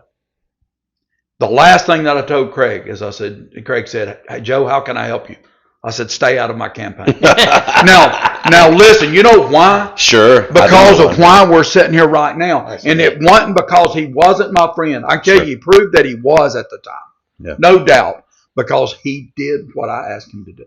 So there you go. Now look, are we going to go back in that same picture now that shows Larry Means on one side of Jesse, me on the other? I had a nicer sports coat than anybody there. That's a fact. It was very colorful. True. If we're going to go to that photo and say that we're going to begin to draw lines or circle people, or is that going to be their way to eliminate me if I ever decide that I'm going to go to a higher office? The answer is yes. The answer is yes. Yes, sure it is. And I think that there is the problem, because I believe I can light that thing up right now of people that would support me going to the next level of office. Well, and so if our intent conversations of the last few months that it should be. The very first thing that I said when I sat down, if we're going to continue to create a cancel culture inside the Republican Party, we're going to see this thing shift. And this is my fear now from what it used to be, which was the Democrats and the Dixiecrats that ran everything in this area, in this state, in the South. We're going to turn it back around, and all of a sudden our Republican Party is going to disappear and go to whatever is left out there. And we know now, and this man can speak on it more than anybody, and that is that when he was a Democrat, he was for family, he was for life, he was for good law, he was for education. That's the things that he stood for. That's called a Republican. He's the for one the next few minutes. He's the one that said and probably somebody did say it before, but as a kid, the first person I ever heard that said, "I didn't leave the Democrat Party, it left me," was you. That's right. He actually kicked me out of the caucus because I wouldn't vote like I was told. In 2006, you'll look, there was a challenge. There was a challenge against me. I had no opposition in the primary or the general. Senator Barrett at that time and him, he'd like to, and he's a friend of mine, but still, they kicked me out. Best thing I got to go fishing that afternoon. I really did. That's no lie. Instead of caucus meeting, seriously. Brett still out-caught you, though, by the way. You're exactly right about that. I got to thinking. You think if Craig Ford wanted me to go put out a sign of him, I would do it. Not because of any party he is, because he's my friend. Sure. And you're like me. I'm going to judge the person, and that's the way with Jesse. I told him when they first started this, and I said this, and I truly mean it. I've been in this a long time. Some people say too long. But I said I can either help you or not help you and stay out of the way. In other words, and he told me he wanted me to. He probably thinks he's shutting down with all the pictures. But seriously, I didn't want to hurt him. Sure. I didn't want to hurt him. I Well, wouldn't that's want who to you hurt are. Craig Ford by That's who you going are. somewhere. Yeah. It's my late wife would say, she said, "Honey, everybody don't love you." I said, "I know it. They don't." And But they loved her. You darn right they did. No doubt she got more votes than I ever got. There ain't no question. Hated politics. Talked me into running that last time, but it's a good thing, the good Lord, I didn't win because she got Alzheimer's. Yeah. And but anyway, he was. Well, she's the only reason you ever won in your office. I agree with that. I give. But I'm saying that's just. I mean, I'm an old school. I'm older than all y'all in here, and I know that. But I'm gonna vote for somebody I know that's gonna vote. I mean, help a city of Attala. City of Attala. Etowah County. Sure. And Cherokee County. I don't mind that either. And I know this guy. I've never seen nobody work like this with him. I know he's young, but and I'm not this. I didn't come in here to do all this. But now that I see him, I'm not afraid of him. He's probably afraid of me now with all those pictures. But anyway, and he showed me all of that. I think is what it showed me, and I said, "Is that what they've got on you? Now that ain't bad. Just my picture made with you." But Which anyway, that's bad enough. I think this that- got where it's ridiculous. Jerry White, he's got a caller on, Speaking guys. of other think- counties, we have someone here from Cherokee County. Dr. Helms, welcome. Thanks for Dr. taking the time to Helms. be with us. Good morning, guys. Good morning, Doc. How are you? You know, I'm always going to have a different angle. So the whole time I'm listening to this, even though, of course, I agree with Joe Taylor. I mean, how can you not agree with Joe Taylor? Thank you. And his fresh press dry cleaning, his wife is so good. You know, I just feel That's like all right. y'all, if you know me personally, I am not going to sit here and bash anybody. I know all three candidates, but that's really irrelevant at this point. I think what's done has been done, but what are we going to do about it from this point? Mhm. And I think Mayor Taylor made a good point. I think when Amy called in, she made a good point that the process needs to be fixed. And I think that right now, you know, I helped with a lot of really big campaigns. I won't say what, when I was in, because apparently that can be held against you when I was in Bingo. college. But because I worked for a lobbyist. The difference now and then 20 years ago is now things stick around. How everything's out there for everybody to see. So how everybody handles this situation is going to stick with them for the entirety of their career. Correct. Let me repeat that. How every person on the Republican steering committee and every candidate running handles this situation will stick with them through their entire career. So you have an opportunity here to say, okay, everybody deserves a fair and transparent process, or are we going to go by this good old boy system, whether it was right, whether it was wrong? It doesn't sound to me from what I've seen and read. If there is more to it, put it out there for people to see. Let's be transparent with people, because right now what we've done is created a lot of confusion. We've divided our citizens. We've divided these constituents, and they don't trust the government. And is that really, as a party, what we are striving to do?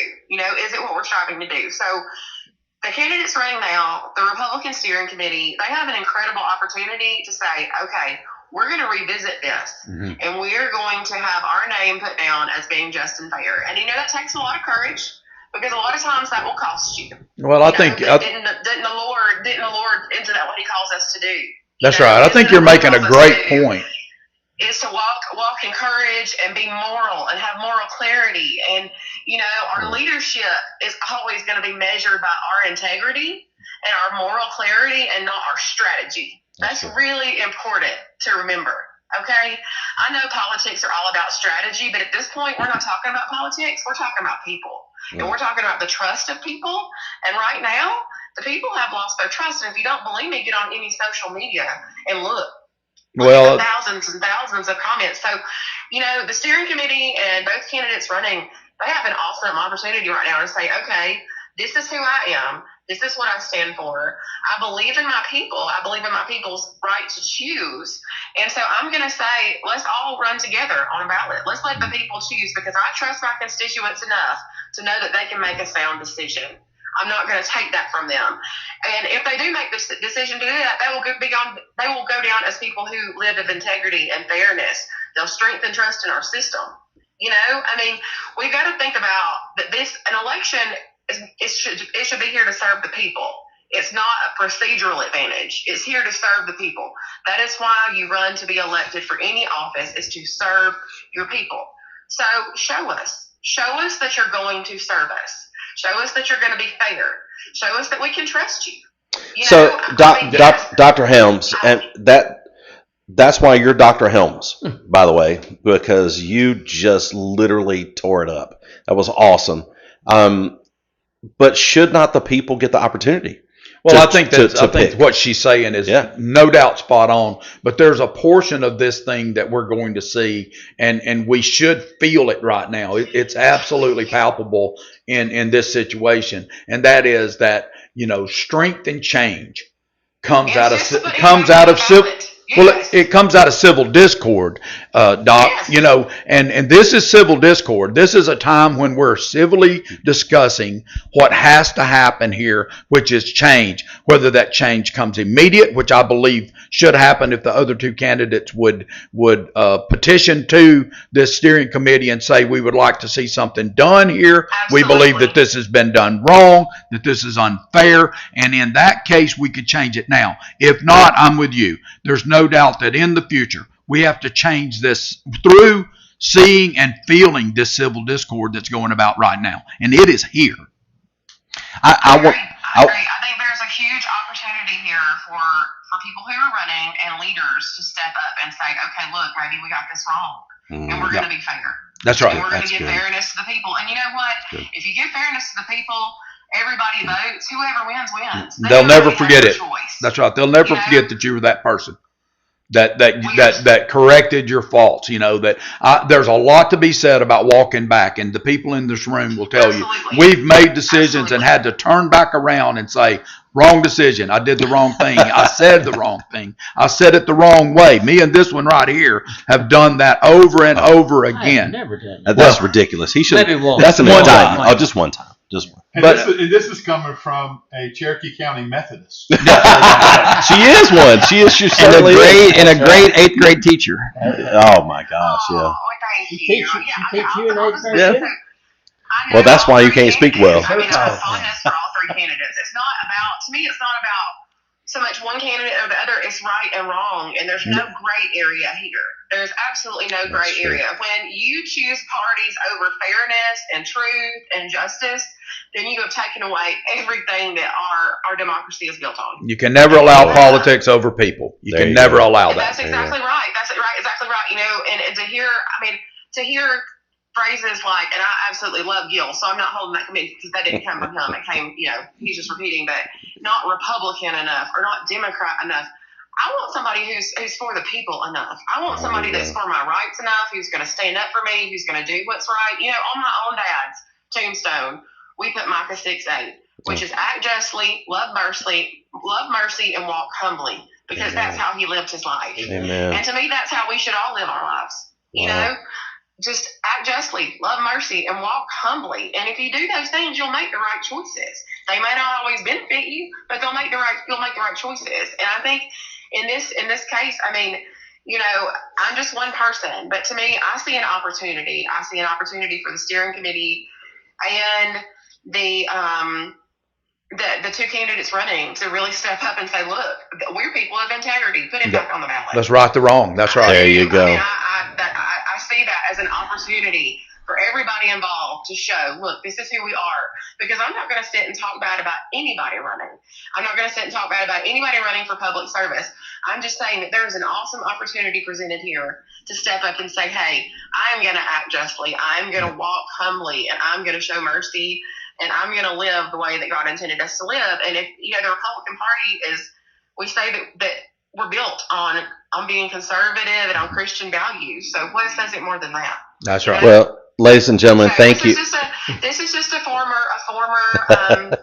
with a few degrees, you know, English teacher, lobbyist. Well, Jesse said the worst time in his life was his 8th grade English. That's what he said. Not at all. Not at all. I got some great memories in your class. Hey, before we get you off here, we got just a second with you. You're going to be going to JSU today to watch Coosa Christian, right? Absolutely I am. And that's how, you know, Coosa Christian, I appreciate all the support for our school too, but, you know, this is not coming from Coosa Christian. This is coming from Andrea Helms, even though everything I say is what we as a heart of Coosa Christian stand behind too, which is walking in the way of the Lord. You know, Amen. that's what we teach our kids. Have humility, walk humbly, and, you know, always seek the right thing, even when it's hard. Amen. Always seek the right thing. Well, go Coosa. We love you guys. Thank you so much, Dr. Helms. Tell your family hello, and tell the jet, Jerry White. Awesome. Everybody have a blessed day, okay? Go Conquerors. Go, good job, Dr. Helms. How cool is it, Jesse, real quick? Because, by the way, if you're watching on YouTube, Facebook, we got a couple of callers that's fixing to spring some big, brand new news on you in just a moment. So stay tuned on what's fixing to happen here. Jesse, how cool is it? It's picking up momentum there, and Dr. Helms hit on it. There are thousands of comments right now. I don't know, grassroots, would that be the word? Is that what this is? Because there are thousands of people commenting, talking about you and vote, write in, all those things. Jesse, so talk about that, Jesse. And everybody that are making these comments feel the same way I do. They love their community. They want to see Northeast Alabama be the best place to work, live, and raise a family. And I'm just happy to be a voice that can fight for those values because, we love this place. They love this place. And I'm just happy that they see me as a person that can fight through. I mean, I'm willing to get in the swamp up to my eyeballs to get to the other side if that's what it takes. But I'm just glad that they see me as a person who carries their values, who carries their morals, who knows that we'll work hard for them, who knows that when I wake up in the morning, the first thing I ask myself is how can I make the world around me a better place? And I'm just thankful that people see that.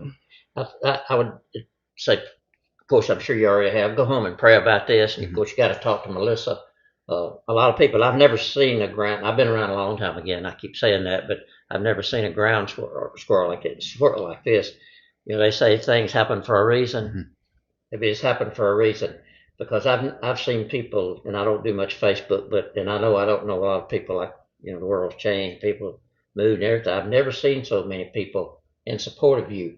What that told me is all the work I'd seen you do everywhere, every day, every night, everywhere is paid off. You made a lot of friends, and I saw some people today that weren't probably for you on there, but they're for you today because they feel like you've been done wrong. Now, the process, I have nothing to do with it, so I don't know what it'll take to do anything. But anyway, I just feel the same way I did about you, but stronger, I think, because of all the people.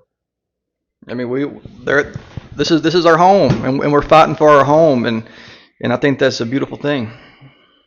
If you're commenting on YouTube, just know that when the YouTube live ends, your comment will go away. That's the way YouTube is designed. So if anything, you want to live in infamy and come over on Facebook and comment on Facebook real quick, you can just type in Kapow Media or just Kapow Facebook, and it'll pull you over here. But just so you know, the YouTube live comments will go away. Facebook Live stays on there, and so these guys can go back there and read that, especially Jesse can go back there and read that. Mayor Taylor, you've got a lot of folks making some comments on here that are just awesome, so I'll tell you to go back and look at those later. Probably need to pull those down. I'm about to start putting some filters on here, but no, they're actually great and awesome.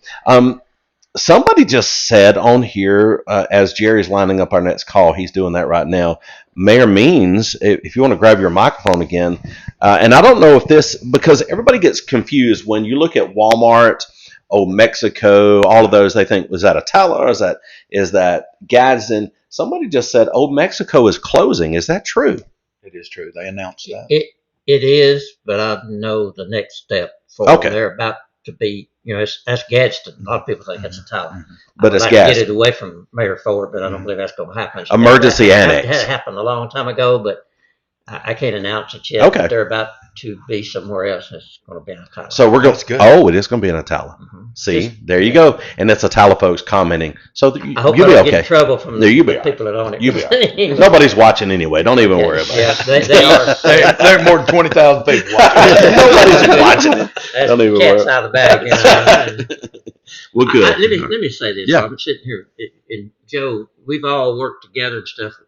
All the mayors, Mayor Reeves, all the mayors have worked great together. We had a glitch a couple of years ago that brought us together closer, and about something called occupational tax. Yeah. Anyway, but I want to be just like him and Craig Ford. They're growing like I'll get at it. I watch what you do. I appreciate what y'all are doing down here. This won't be here long. I'm making a guess. He'll be doing something else somewhere else along the line. I don't know what I've never talked to him about that. But he's still going to have a show here. He'll still have a show here. Still got a show. Oh yeah. Can't get rid of the show. No, it'll still be his show. But they've done so much and get everybody in Etowah County. We're blessed right here now. I've never seen it like this, and it's because of the mayors and council and county commission and everybody. We don't always agree, but we have come together for the good of the county. I got great employees. I wouldn't change my employees for Best, anything yeah. I have. I got some super employees, Yeah. and it's just because of things like that. The people here, I wouldn't. Somebody say, you're getting older. Wouldn't you move somewhere? I said, I'm gonna be right where I am when I die. Yeah. And but I just love Etowah County. I tell people I don't want to go anywhere else. This one will probably go somewhere, but I just want to hang on and say I know him. Well, I think I can add a little something to what Larry's saying. My greatest fear coming out of this, which I see this as a good thing. Civil discord is good if it's handled in the appropriate way and if it creates or validates some change. But this is the thing. Larry is telling the truth about our Mayor's Association is a pretty cohesive group of people. We've worked hard to set our personalities aside and do well. And what we're finding out is that this is the kind of thing that can set us back 25 years, that we look like what one of the callers said, the good old boy system. The hillbillies of Alabama. The hillbillies of Alabama. And we can't do that because we've got one thing for this region that I think we cannot minimize its impact, and that's the near mega site. It's close to Italic. It's going to be in Rainbow City. Closer to Italic, except that I've got that line up against it. But no, and I think that Larry would follow me in saying that's going to change opportunity, not necessarily for he and I, because we are at an age that, we're kind of sliding out instead of coming in. But our children are going to come back home for opportunity that's brought about by that near mega site. Yeah. Now, if we don't give these kids an opportunity to see one of their own, have an opportunity to go out there and be what he and I have accomplished and give him that chance to be seen and to be heard and to be validated. Man, I don't know what we're going to do. You said it right, and we got our next caller fixing to come on, but you're 31 years old, Jesse, and they keep saying kid. When you're our age, you call everybody your age kid. I have a daughter that's getting ready to turn 30, so I understand that. But you're not a kid. You're a great young man. You're a young, and I'm just saying from Jeff Underwood, you're a great young man of integrity, and you don't wear your feelings on your sleeve, because if you were like me and Jerry, and this stuff was happening to us, and Joe can tell you, and definitely Uncle Larry can tell you, it's a whole nother ball game. You come at it'd be a way better show. It'd be a way better show. Whole lot of drinking. Whole lot of drinking on this show. Somebody asked me the other day, you don't mind talking about that? I said, no, I don't. No. That was a part of my life That's right. If we hadn't had our faith, Karen and I both talked about it for 18 months. That's if we right. had not had our faith, we could not have made it through. That's right. But we were better people. She was Amen. always a good person. I was better people, maybe. Coming out of it. I'm sure, no doubt about that. If you think faith can't rub off, just look at Karen and Larry. It rubbed off on me. No doubt. I never denied that. But Jesse, thank you for we got a lot to go. This show is about 2 hours and 15 minutes in, and people are still blowing up the comments. So this is important for the people, and I appreciate you not just going, you know what? All right, I'm done. I'm going away. It's more to it than that. And fighting doesn't mean fighting and screaming and raising Cain. Mm-hmm. Fighting sometimes comes from the quiet. And as an airborne officer, a special force guy, sometimes it's not shouting from the rooftops or the planes. It's going under the cover of night and being quiet. So we appreciate you, buddy, and are thankful for you. I appreciate y'all putting this on. Y'all are a great medium for our community. Y'all reach a lot of people. Y'all do great work, and I just appreciate y'all letting me use your work to bring people together, and I appreciate that. Thank you, Jesse. Can I be excused?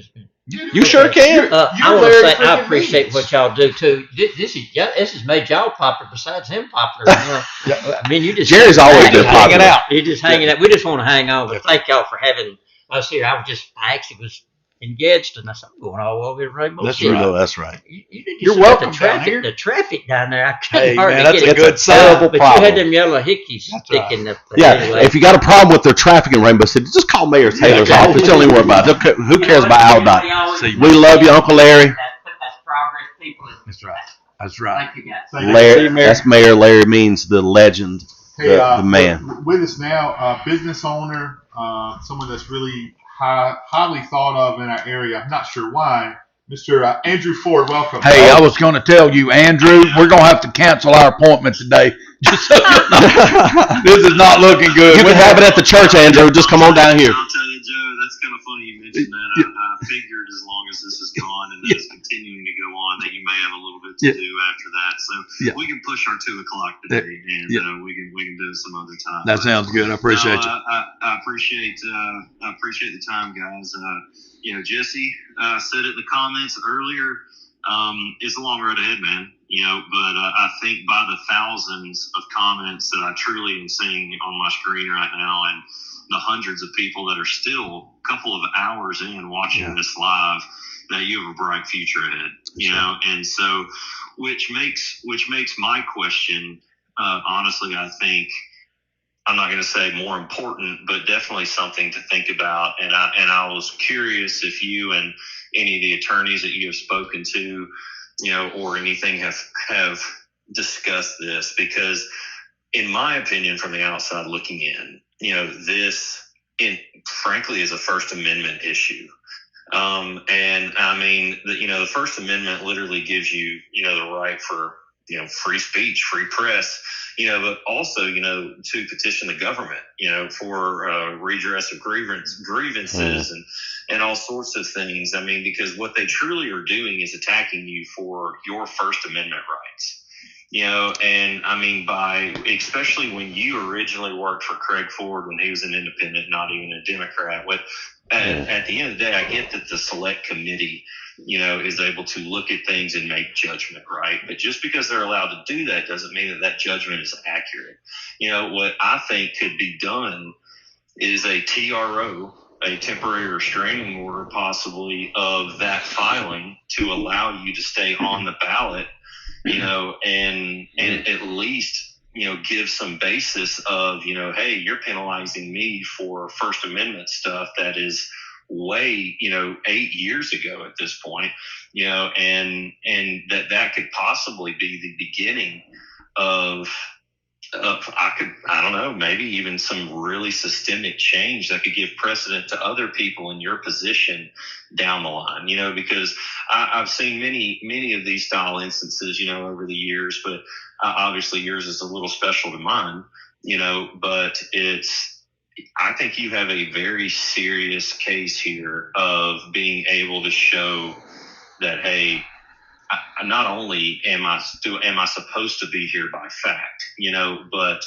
also based on polling, you're taking out a potential leader in this race, and that if I were you, I would do everything in my power to try to not necessarily go after the Republican Party, but there's TROs are real for that exact reason. They literally are a temporary restraining order on other things, of moving forward and allow, to finish something, blah, blah, blah, the mumbo jumbo garden. I'll let the lawyers, I guess discuss that. But I just wondered if that was in y'all's thought process of really kind of a potential next step for you guys. Yeah, I think it is. And I really didn't expect this much overpouring of support after the process happened.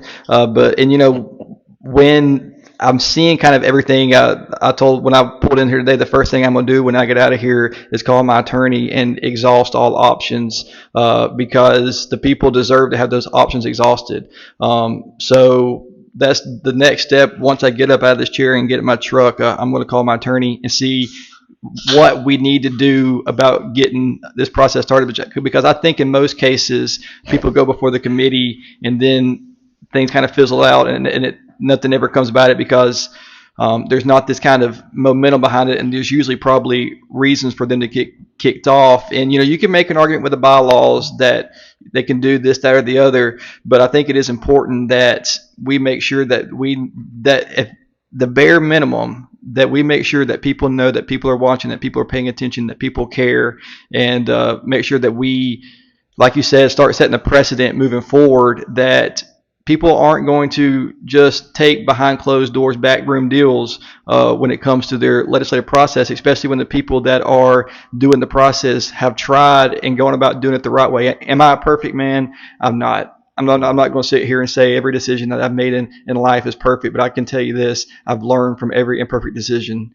and it's made me a better man sitting here on this couch. So to answer your question, Andrew or Coach Ford, I am definitely going to. It's a habit, man. He was my baseball coach. We would call him owner Ford. Yeah. But it's definitely something that we're going to do, and I'm going to make sure that I wring that towel dry between now and March the 8th. And like I said, no disrespect to the party. The rules are there. They can go by the rules or this, that, or the other. But I'm going to make sure that we exhaust every option and we flip over every rock to make sure that the people's voice is heard. And I feel like that's one reason why I'm here today, because the people think that I can carry their voice, and I'm not going to let their voice die until it's completely over. So That's awesome. I think Andrew, you'll remember this term from the military, the stop loss. When you had an opportunity for there to be action as a military man, they would put a stop loss in place and say nobody gets out, nobody gets in, nobody moves a muscle. And I think that you're saying the right thing here, and I think you're giving him really good advice, and that is, let's hit the pause button, see if we can't find a way to be able to allow this overwhelming civil discord to be appreciated for what it is. And it's constitutionally sound. There you go. Yes. There you go. It's constitutionally sound that we are allowed to disagree in a very civil action, in a civil manner, and using the judiciary to your point is the way to get some of this stuff done. And by the way, any of you people that are out on the streets looking and rioting and all that kind of, this is what civil discord looks like. Correct. Is sitting down, having conversations, and throwing up and saying, "Hey, why is this happening this way?" Is being civil. Civil is not out there stopping traffic, throwing rocks. It is doing exactly what we're doing right now, having dialogue, peaceful dialogue, sometimes a little confrontational, but then working it out in its own. Heather Hicks Copeland, she says Andrew's exactly right. If anybody knows about that, it's Heather Hicks. We'll say stop there, Copeland. Heather Hicks is legit. So anyway, go ahead, Andrew. Just to end, my point is, you have what a judge. Okay, those TROs are so critical because, just like what Mayor Taylor said in the stop loss situation, I truly believe that if a judge was able to hear, okay, this man, he was able to show that he's not this, and this. According to, non-exact polling, this man was literally in front. According to this man was, potentially had a market share of this. That would be enough, in my opinion, for him to say, hey, there may be something here. We need to stop what's going on. Something needs to be done and allow your case potentially to be heard, and that's all I'm going after, because that alone, just that one thing actually being accomplished, would give so many other politicians moving forward, frankly, the confidence, I think, to fight. Because kind of like what Jason Wilson said at the beginning, how he doesn't know of another committee that has more power technically than the select committee. That is wrong.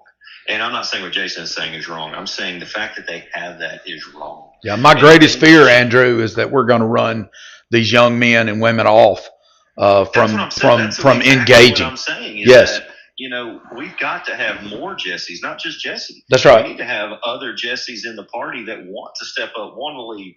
I mean, I haven't seen any 5 politicians go out and do as many events as you. I joke with my wife all the time, I didn't get a call back from Jesse because he's at 3 more freaking events. I mean, it is constant that you are doing this the right way. And I think if a judge truly sees the work you put in, the realness behind that you're not a Democrat, and, in my opinion, a challenger from out of district, putting in the claim that God actually selected, that he would see enough of a issue that he would stop what's going on. And at least do an injunction to where, hey, more information needs to happen. So that's my 2 cents, boys. Love you, Jesse. I'll give it back to y'all for discussion. But good luck, buddy, and thank y'all for listening. Hey, Andrew Ford, this is Jeff. Real quick before Jesse goes, we still need our invite to the country club. We're waiting for some golf. I played at a terrible course yesterday, and I blame you. I blame you. And I'll hit the group text up. Thanks, buddy. Thanks, buddy. Before Andrew goes, I do want to say this. Andrew was one of the first people that reached out to me, and we had lunch at the rail. And he said, I want to do whatever I can do to help you. And Andrew has single-handedly raised me more money than any person that has helped me. And I can't thank you enough. His family worked.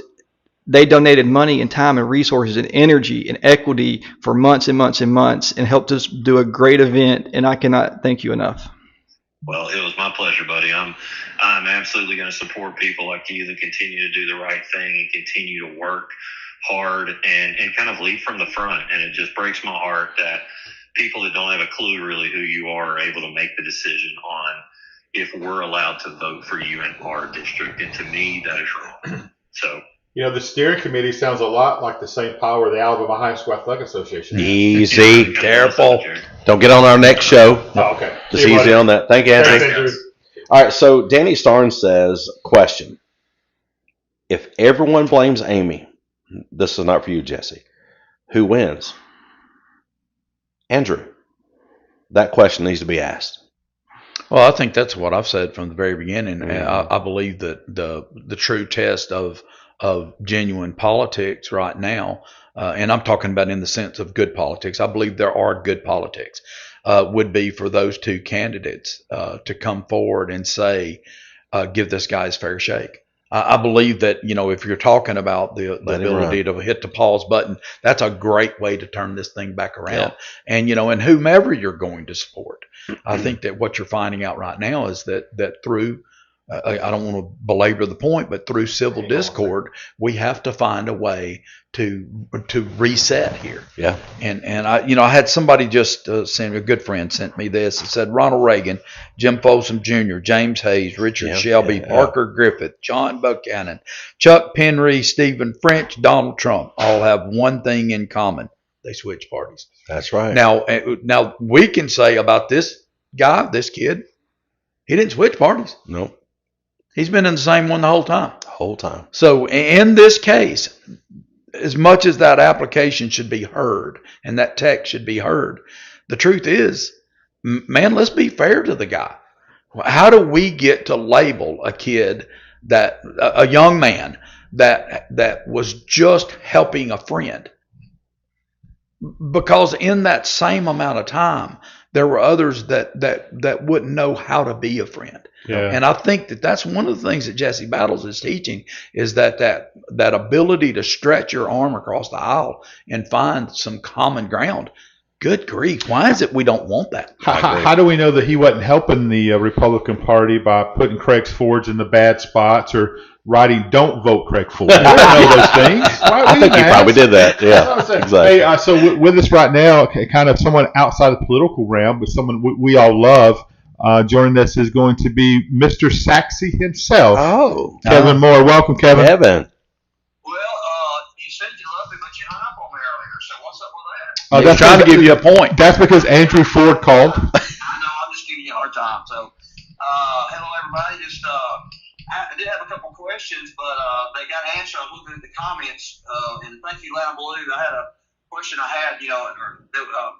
was going to ask, did we not have a candidate several years ago that changed parties running for sheriff, but she explained that was on the local level, not the that was federal Mayor Taylor level like this is. So, like I said, everything that was I was curious about has been an answer to that, but I do have not judging, but just a simple question.